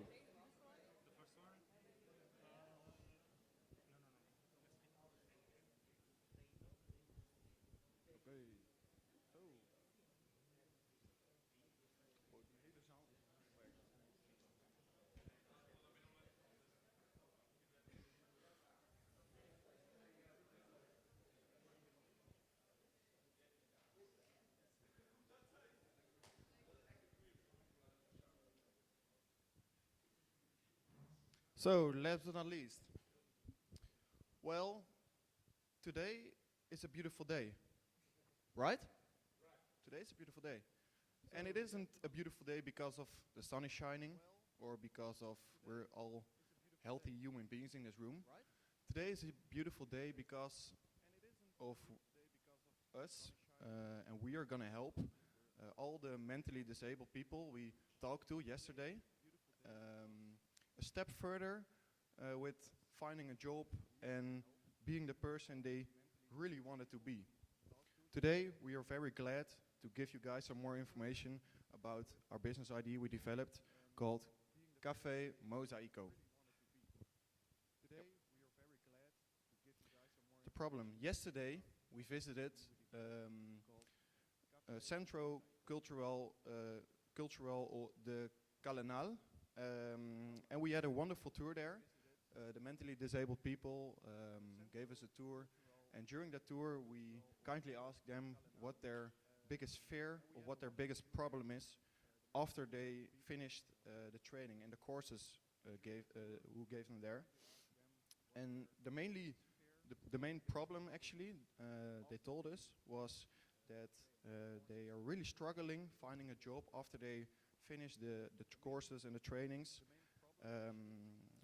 Our assignment was to make a business ID, to develop a business ID, and our main purpose really was to tackle this problem and help the disabled students with our business ID.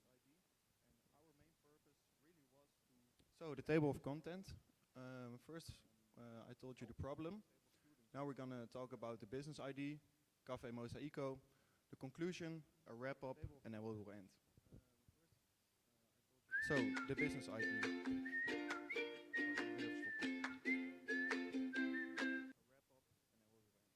So, the business ID. Developing this business ID, we had two main purposes: delicious food and social inclusion, just helping the students. Our business ID mainly focuses on starting a restaurant or a lunchroom where all the mentally disabled people work on their daily tasks of what they are learning at the school, really. They're learning things at the school and they will develop it in the restaurant in real life. Café Mosaico is the business ID we developed from those two main purposes: gain valuable work experience, develop skills, and grow personality for the students. The most valuable thing we developed actually from this business ID is all the money that is being earned from the restaurant will be spent to help the students. Courses will be bought and all the money will just put in it like a bag which goes to the students to help them finding the job they actually really want.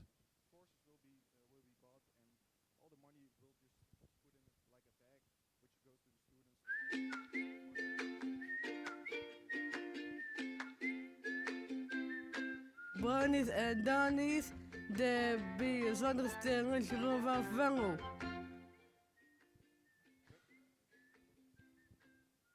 Thank you, Matthijs, for your beautiful story. Café Mosaico. The 3 tips of the 3 steps of guidance. Step 1, the training. Each individual will have their own training to develop some general skills. Step 2, the internship. Once these people finish their training, they are ready to start an internship. They are ready to work at Café Mosaico. They will gain more, they will learn more advanced skills, and they will really upgrade their skill level.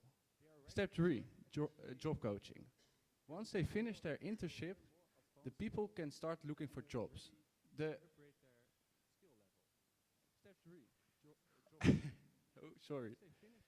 Once they finish their internships, they can start looking for jobs.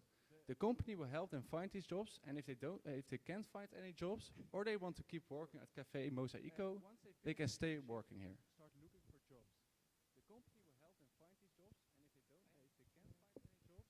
The conclusion of this is that to start a cafe, in the cafe the people can improve their skills and talents, so this will help them finding a suitable job.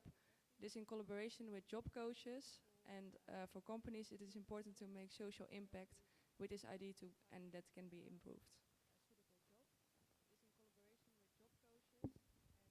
Thank you, Lisa. So, what did we talk about? Before we start going to the reflection and the questions, maybe it's nice to refresh in your mind. So, we talked about the vision of the company. We talked about Café Mosaico. We talked about how the people can learn and how they can start looking for jobs. Thank you all for listening, and we are looking forward to the questions.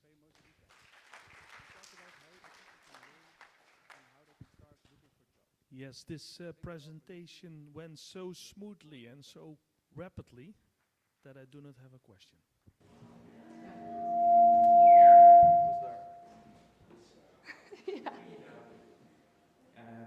I have a couple of questions.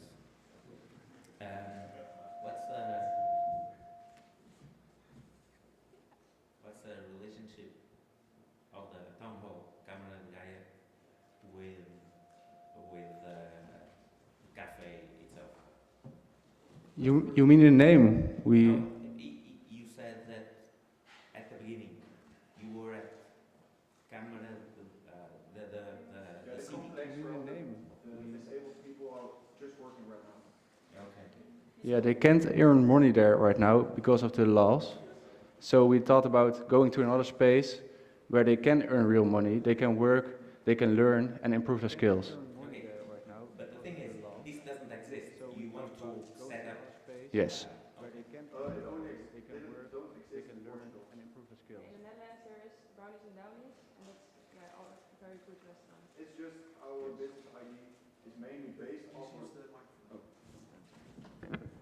our business ID is mainly based off a business idea which already proved to be a successful story based in the Netherlands, and we just made a kind of a twist off of it. So in that case, I think I've already said this, but thank you for bringing foreign success stories to Portugal. I think it makes sense that that's one of the main reasons people should go into different countries, because different people have different ways of looking into problems, and sometimes we have problems here that have good solutions in another place. So thank you for that. Okay, so you got the same problem, you turn it up with a different solution from what we've seen before. That's it? Yeah. Okay, so the solution for the disabled people that want to work is, okay, let's create a company where they can learn and work and even generate revenue for the company, and that will help them finding a new job in the future. That's it. So you tackle 3 issues: training, internship, and job coaching. That's it? Okay, so how about the demand for this kind of jobs? Did you look into, okay, how can companies get these people to work for them? You didn't look into it. Yeah. Yeah, I think it's for companies very important to get those people in because they have done social impact. Yeah, I understand that, but did you made any kind of research on that? We didn't do any research, but I think if you combine the strategies of our ID with the strategies of the other ID, they can work together. We didn't do any research, but I think if you Yes. combine the strategies of our ID with So, the strategies of to be honest, this is a pilot, they can work and they together. had, let's say, 1 day to do research, and for next year to do more external research. I think at least we need 1 more day.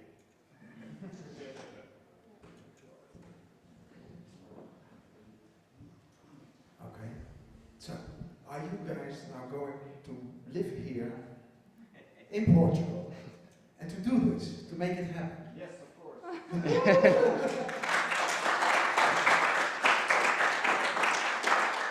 And maybe to train them on the software as well, Matthijs. No.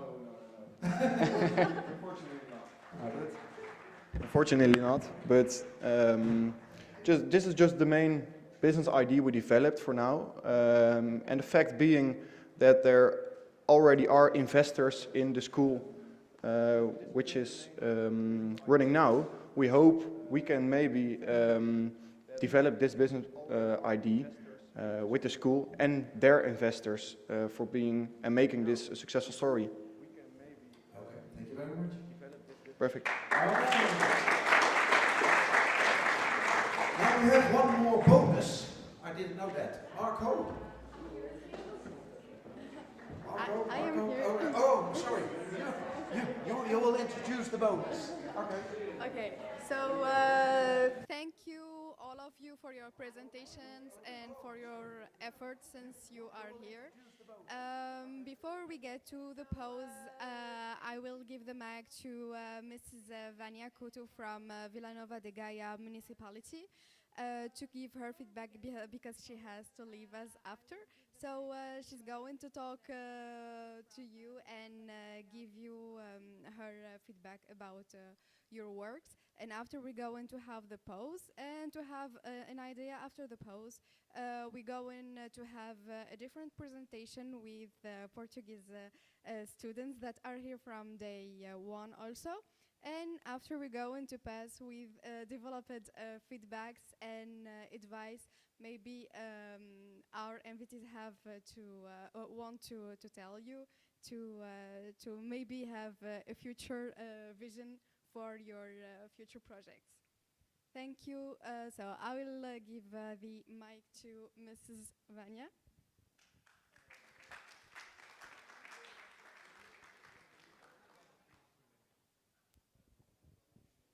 Thank you very much, and I'm sorry because my English is not so good, but I'm here representing Câmara Municipal de Gaia. that have this project of SIS. And I want to thank the students for these good ideas. I think this idea of Café Mosaico, it's very, very good. We have already in SIS some activities where disabled people train their skills, but we don't have, they don't have a salary. So this idea is very good. So we want more more good ideas. And the other project of a quality mark, I think is very good too, and the social diploma, because okay, we have these activities, but people don't have like you talk a degree, and I think this is very good. So thank you very much for your projects. Okay. Thank you, Mrs. Vanya. So we're going to have a pause from 10 to 15 minutes. Oh, really? Okay, you have it. Okay, so and after, as I already said, we're going to have another presentation and another feedback session for you, and after we're going to conclude our day. So have a good break.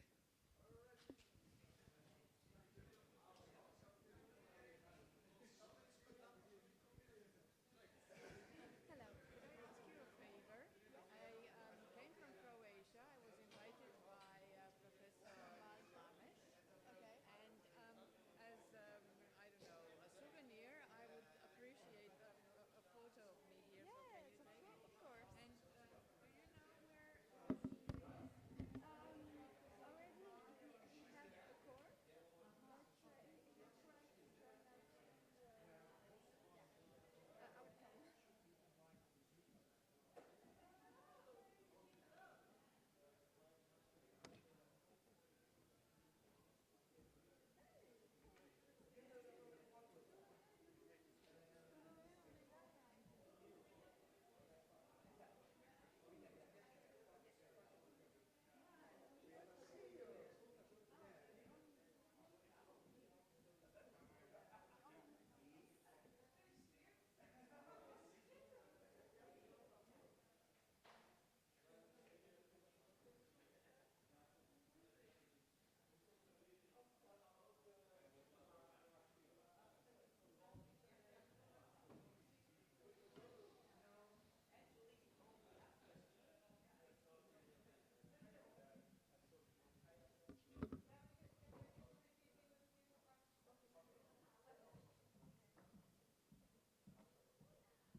Ok,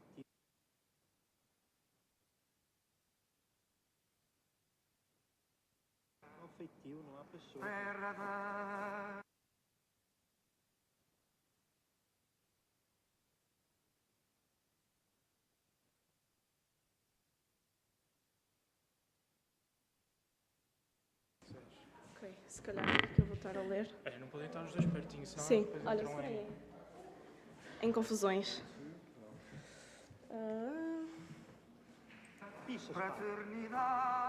Hello everyone. Oh, ok, não, está perfeito. Sim, sim. Hello everyone. Mais alto um bocadinho? Talvez. Não. Tem que ser no... Você desligou agora, pô. Não. Aqui neste... Ah pá, estou a ser mesmo boomer. Estou a ficar nervosa. Aumenta aqui, Fê. Aumenta aqui que tinhas tirado ali. Que caraças. Acho que está bom. Yeah. Está bom. Yeah. Assim, se isto começar a estourar muito, põe só um bocadinho mais longe. Uhum. Se não, se vês que aquele é melhor, desligas este e utilizas só aquele. Ok. I think this one is better. Esse aqui é só ligar? Esse aqui é só ligar então? Eles podem estar ligados, desde que não estejam muito perto, mas ele está desligado. Isto é mais para o pessoal. Sim, mas nós, se calhar, como vamos apresentar aqui, dá jeito. Não vamos falar todos aqui. Falamos aqui? Sim. Eu só começava a apresentar tipos aqui, estava o assunto. Estás a quebrar o cenário. Começamos bem.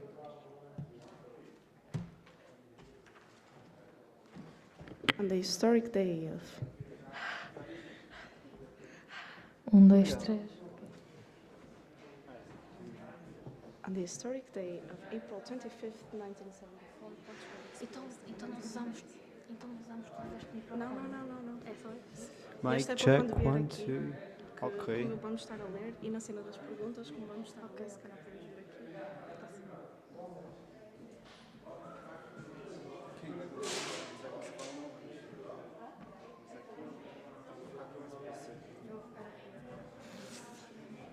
Nós já sabemos a ordem. Onde é que se lê?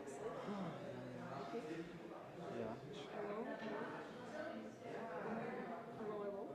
Pergunta ali para ele. Baixo um bocadinho. Hello.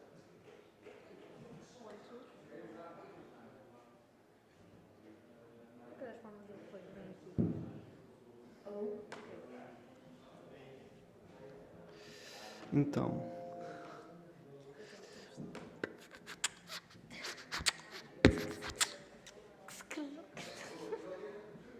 Ja. Oh, Bárbara.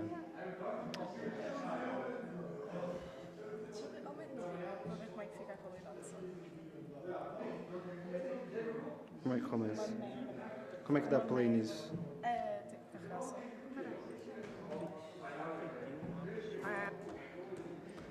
Ok, está-se. Já, está-se bem.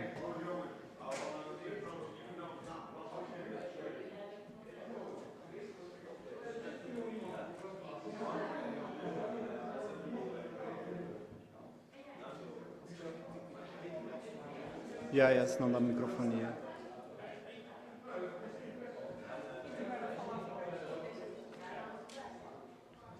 Eu vou virar isso aqui um bocado para cá. Ó. Renato. Fica mais para aí.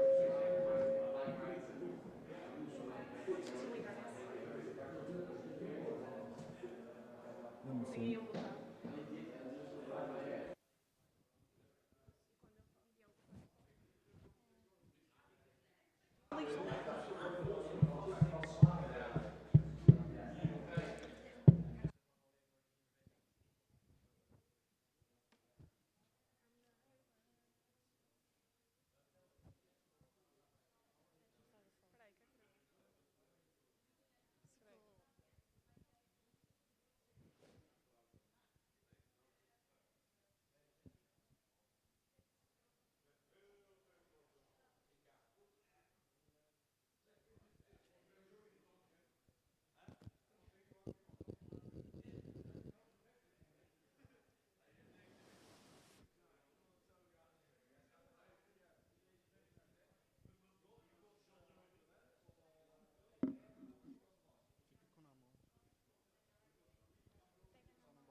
E depois um pequenininho. Cigarrinho. Tu podias fazer uma mashup com pegar no Vila Morena ali num beat de funk. É verdade. Gândola, Vila Morena. Que giro, o PowerPoint está tão grande. Yeah. Fogo.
working?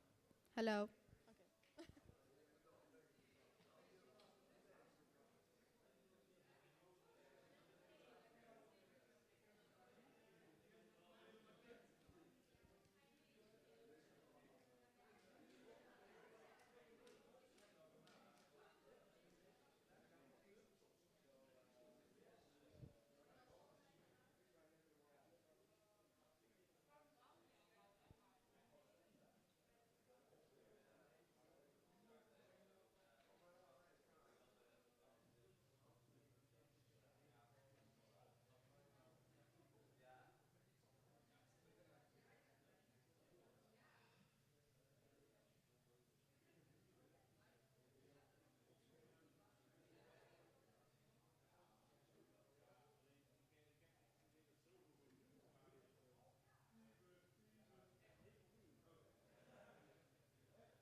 Is everyone here to continue?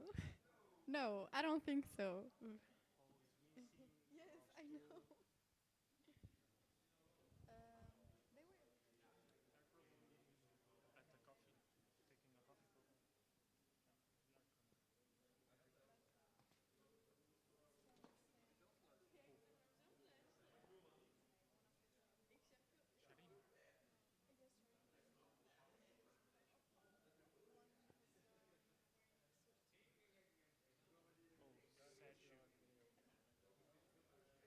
They were.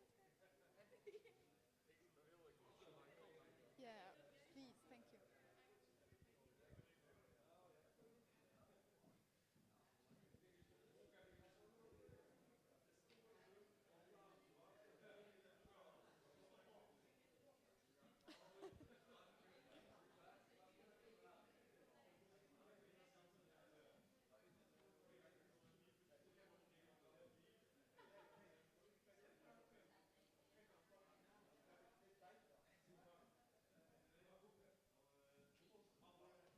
So, Charlene is not there? No, she's coming. Oh, She she's was. coming. She's speaking with one student.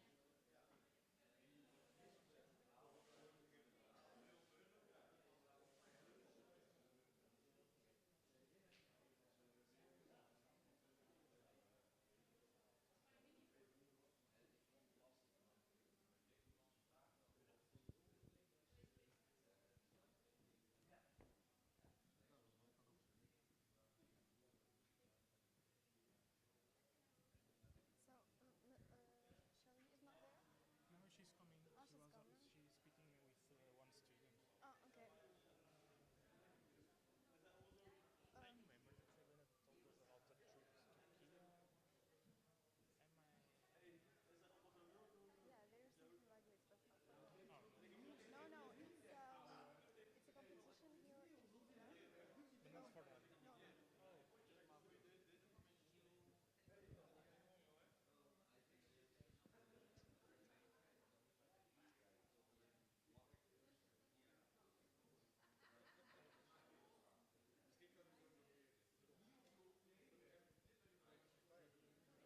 Are you waiting?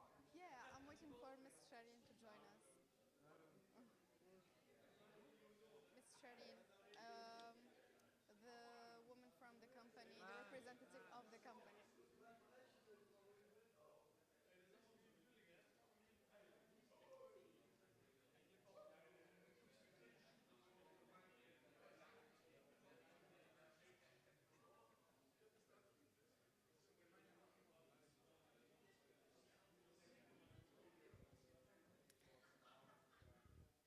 So, should we continue our second session? Please, Ms. Shireen, can you join us in the stage for the feedback session? We would like to have you with us here.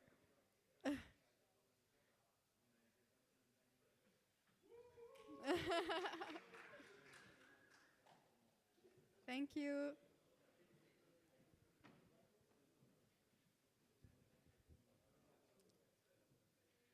So before passing to the feedback session, as I already told you, I will invite our friends who are going to present, and the stage is yours.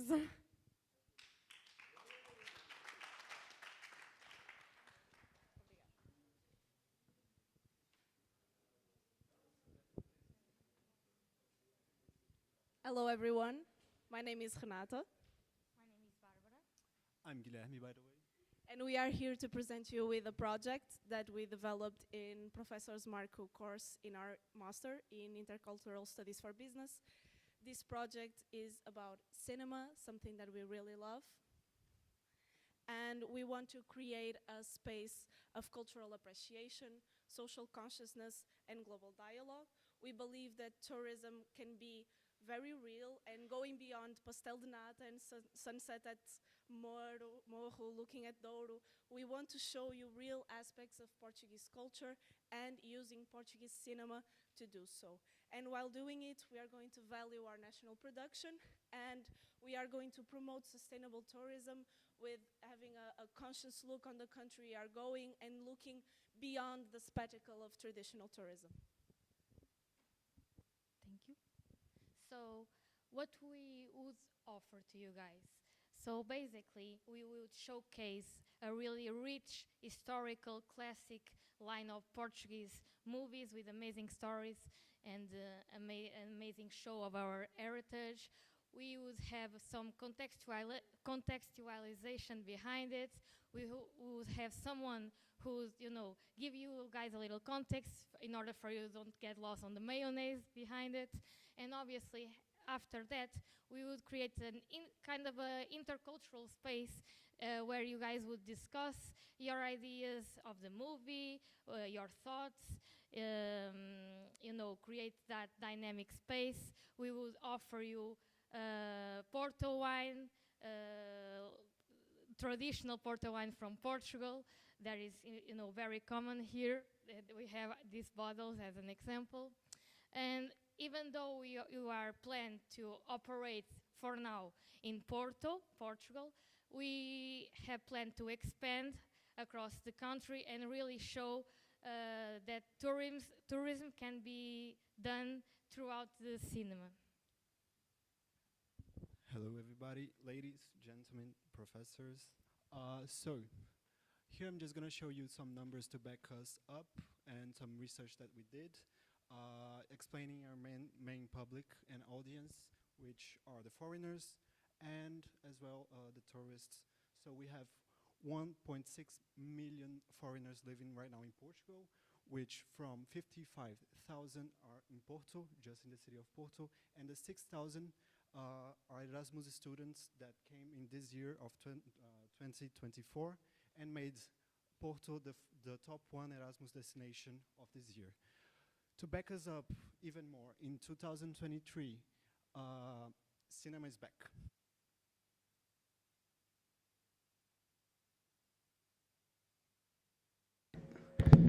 I would say it's back to Porto and Portugal. The box office receipts in Portugal from 2023 are over 72 million euros. And we have an even more expressive headline from Observador, which is a really known newspaper here in Portugal, saying that over 50,000 spectators went to Cinema da Batalha, which is a traditional cinema movie theater here in Porto, which was renovated in 2022, and in 2023 they had an average of audience in each session of 81 people. Now, more numbers. I'm your number guy. Going to the tourists, in 2023 as well, we had 30 million people passing by Portugal, which in Porto we had 5.9 million only in Porto, at least one night. And from our own survey, we had 84% saying and giving us positive feedback, saying that they would join our experience, they really liked it. The 36.8% expressed the number of the people that answer to the survey that consider cinema as a form of tourism. The 76% would pay an extra fee for the moment of socialization after the screening, and the 63% found that it was actually interesting to have the contextualization before the screening to understand the historic point of view.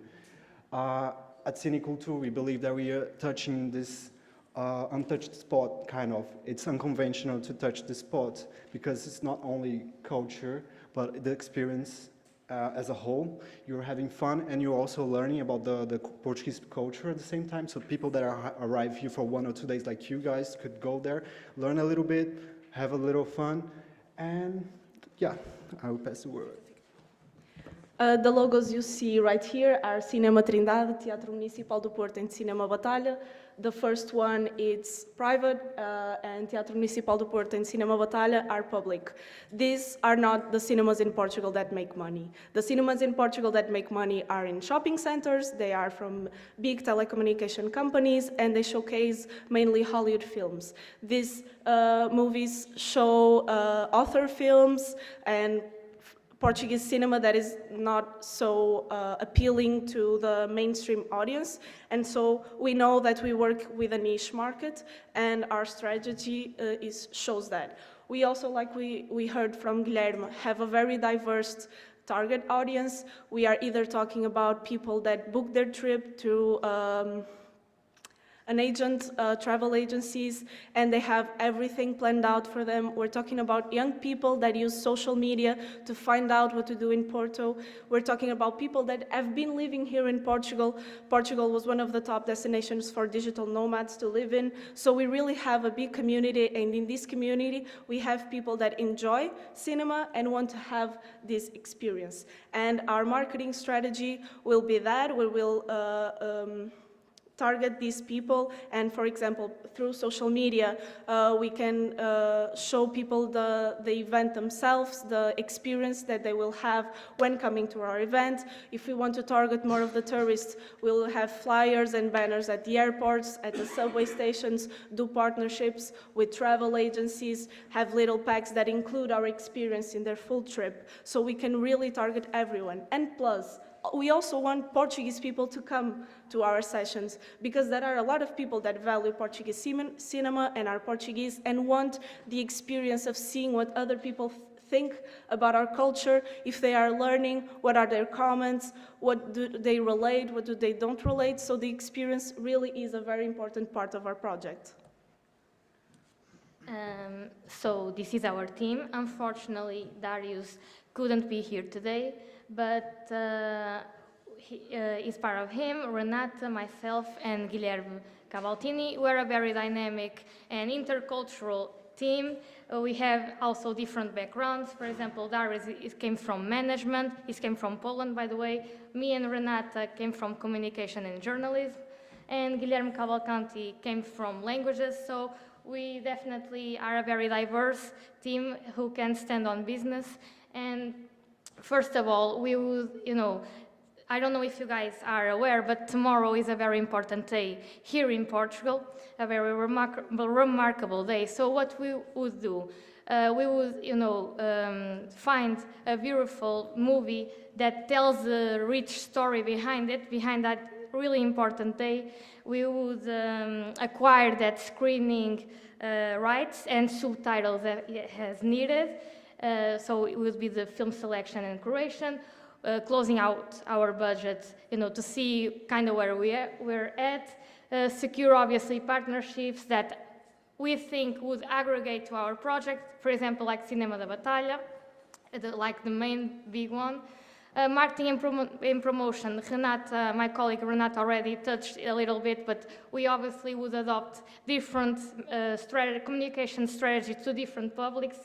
And obviously we would have our first trials, which, we could see how would that go and adapt, fix our Mustang, sharp the edges to, really put everything together for the inauguration day. And across all that, we have we're going to have analyze our financial performance in order to track our expenses and create a really sustainable project, and financially speaking. We choose August as our inauguration day because of the peak of the tourists that arrives here in Portugal, especially in Porto. There is a really rich city with a really big tradition, and that's really the main reason. So, talking money, we decided to divide into revenue streams and costs, and I think it's pretty obvious that our main revenue stream is going to be ticket sales. Also, we want to go both ways and count with sponsorships from investors, for example, and maybe partnerships with, of course, the Teatro Municipal do Porto, Cinema da Batalha. We also aim to do our own merchandise sales, which is important to sell the brand. The costs are very obvious, like venue rental, logistics. Film licensing fees in Portugal shouldn't be very expensive, and marketing and promotion, and we want to pay our staff.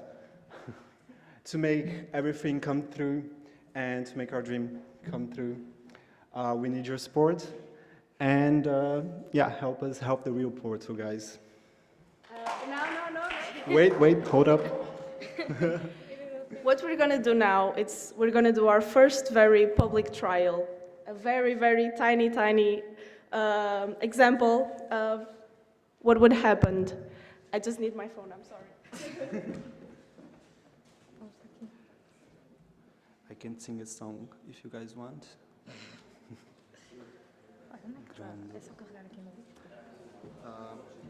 So we're going to show you a small clip from a movie called Captains of April that talks about the Portuguese Revolution. That is 50 years tomorrow.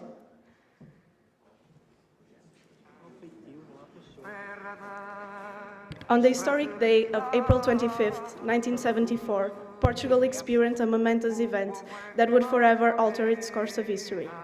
As dawn broke, the radio waves of the nation echoed with tranquil melody of Grândola Vila Morena, which is the song that you are listening to right now. A song by Zeca Afonso. This seemingly innocuous broadcast served as the clandestine signal for the long-awaited uprising against the oppressive Estado Novo. The Carnation Revolution, as it came to be known, unfolded with astonishing swiftness and remarkably little bloodshed.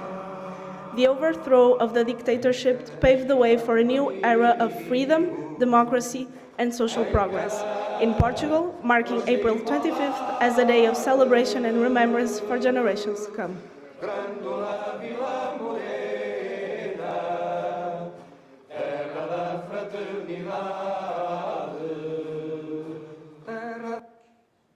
And now, you ready to be entertained?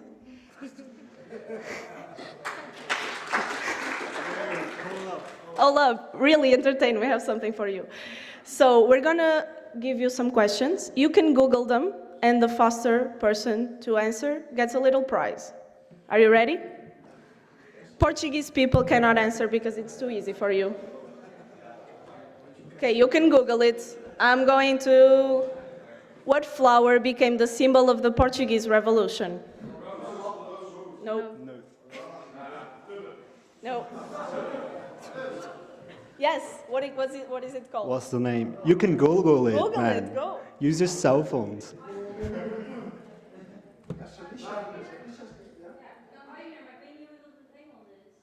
Huh? Tac, tick. Yes. Yes.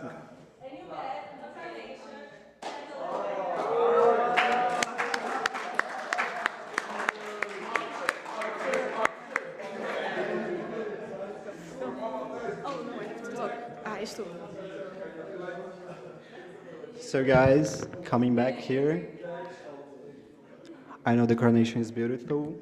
So the carnation became the symbol of the Portuguese Revolution due to its spontaneous adoptions by protesters who used it to adorn their weapons. You can see it in the picture. It's really iconic here in Portugal, this picture.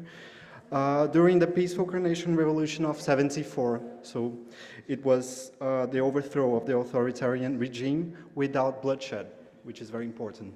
Now, grab your phones, be prepared. Next question. What was the name given to the political police during the dictatorship in Portugal? You have more wine. It's up to you. Jesus, essa é difícil. Polícia de Segurança Pública. Yeah, it's PIV. That's quite correct. Political.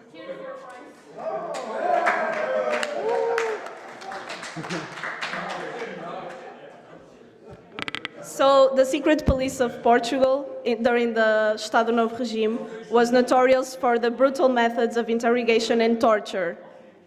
Suspected dissidents and political opponents were often subjected to physical and psychological abuse, including beatings, electric shocks, waterboarding, and sleep deprivation. This picture right here was after the revolution, and this how the army treated policemen. I think you can guess, since there have been waterboard and torture and stuff, people were not very welcome after that.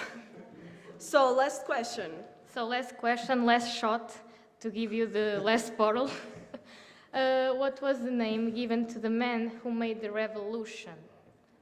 Fun fact, it was actually the movie name that we showed you before. If you were listening. Tic tac, tic tac, tic.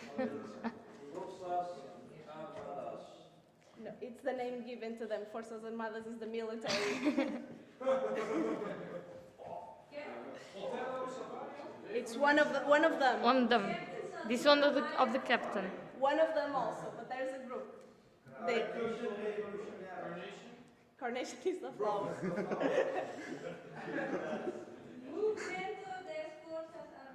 That's the army. That's the name of the revolution. You might want to search for the group name.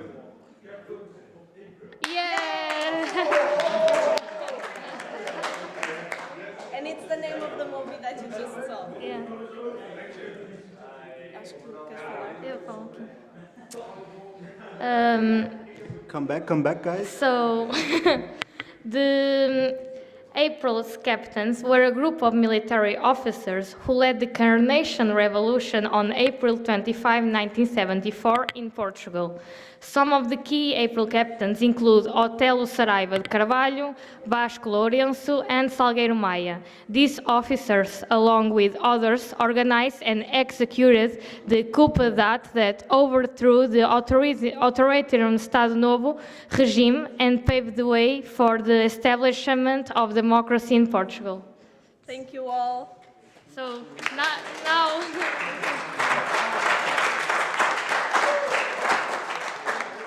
just a last request. We gave you wine, we gave you roses. Please scan this and answer to our leader questionnaire. The carnage. We gave you wine, we gave you carnations.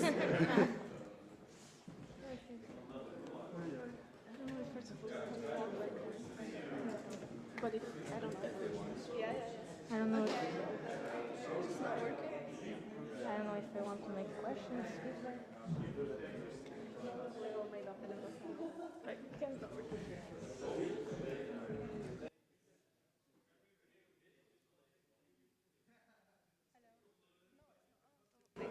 Okay.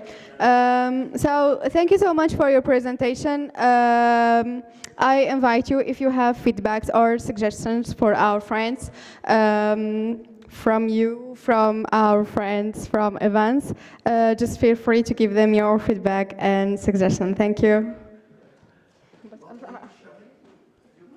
No, it's not working. It's working. Yeah? Okay.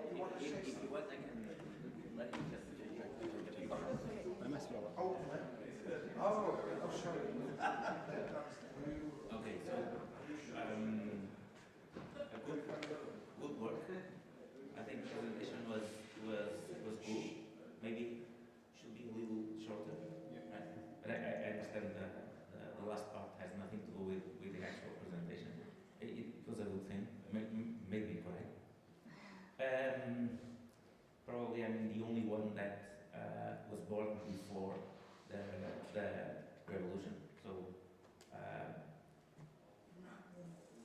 sales.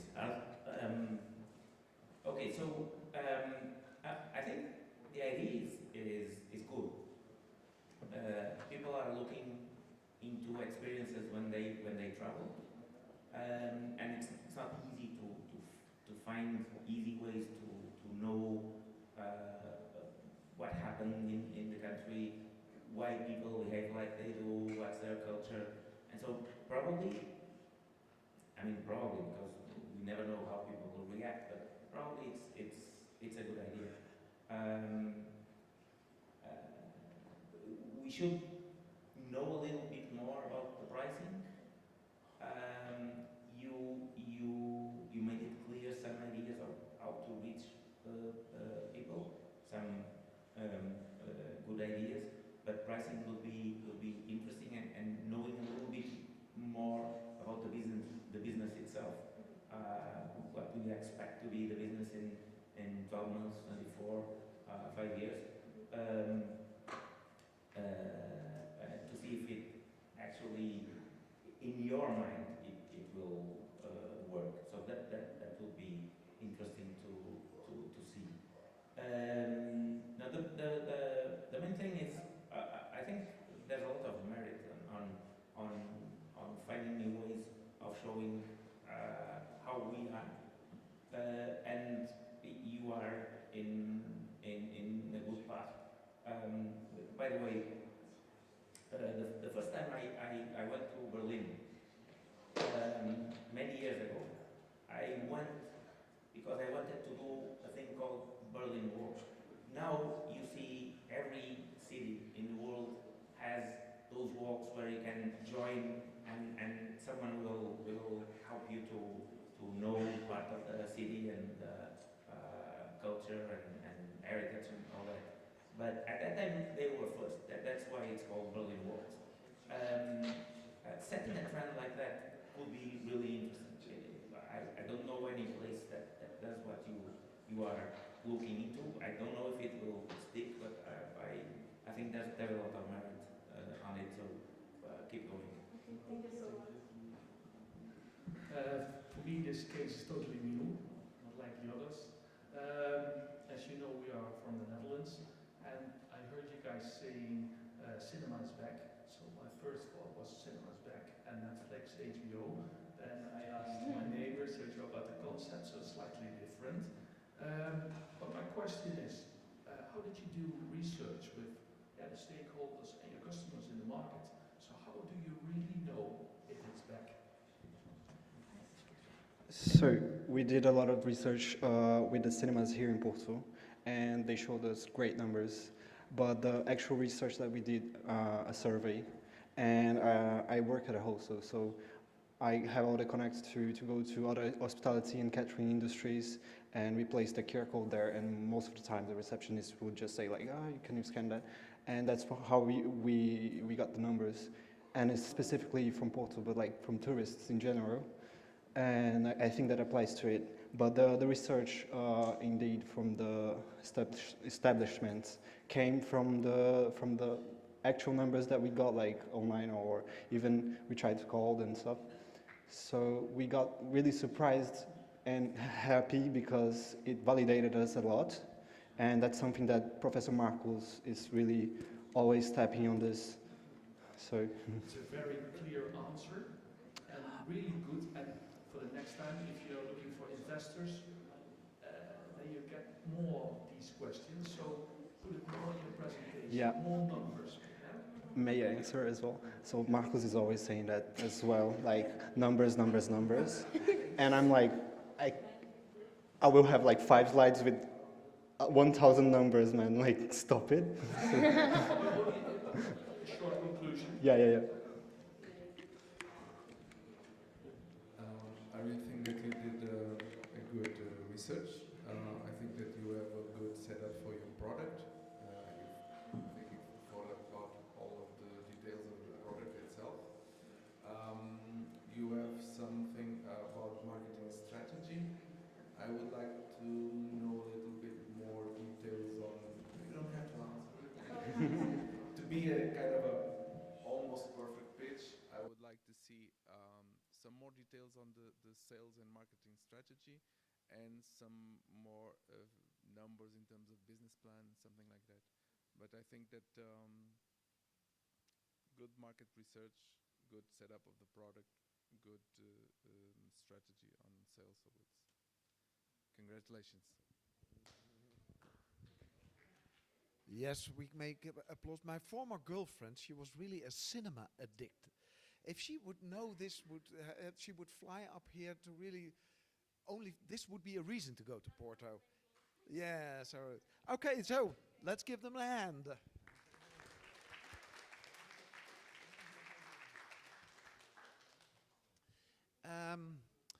So now we have the next phase, and Shireen, you had 2 teams. And 2 teams with all kinds of ideas about smart AI. Do you want to tell something about that and what you thought about those ideas?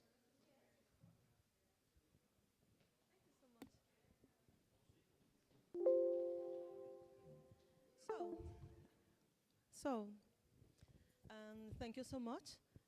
Good afternoon to everyone. Welcome to the jury. I'm very happy to be here with you. And I'm very delighted to see this kind of project, the quality of these students. I was talking about this with my teacher, my coordinator, my friends, Marco Lamas. Thank you so much, Marco. Thank you so much. This event is thanks to you and all your team. And congratulations to all teams that share your time with us. And my special case is Smart AI. The avatar can speak like a human being. We pretend to teach to students and workers in other environmental, that is not academic buildings. To me, it was an honor, Professor, that your student can analyze my enterprise. We are not a project, we are an enterprise in this moment. I'm negotiation, I'm in this moment I'm negotiation with several institutions in Spain, with 5 institutions in this moment. To us, it's very important to implement a good strategy, a good marketing strategy, B2B, okay? I really like the 2 ideas. First, really the first team can identify my really competitors. Yeah. I can speak with some of them. Yes, of course, please. Please, congratulations on this wonderful team. Yes, of course, you. Of course, please. Of course. I was talking about, because I didn't understand why they saying, your success, your marketing success must to be a similar copy like your competitors. To me was a surprise, no?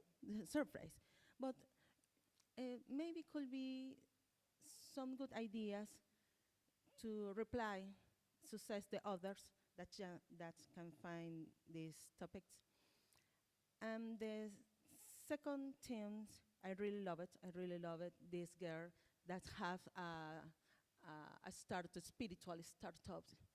I can see her. What is? Yeah, exactly. You, of course. Congratulations. I really love it. Your pitch. Really love it. Your pitch was fantastic.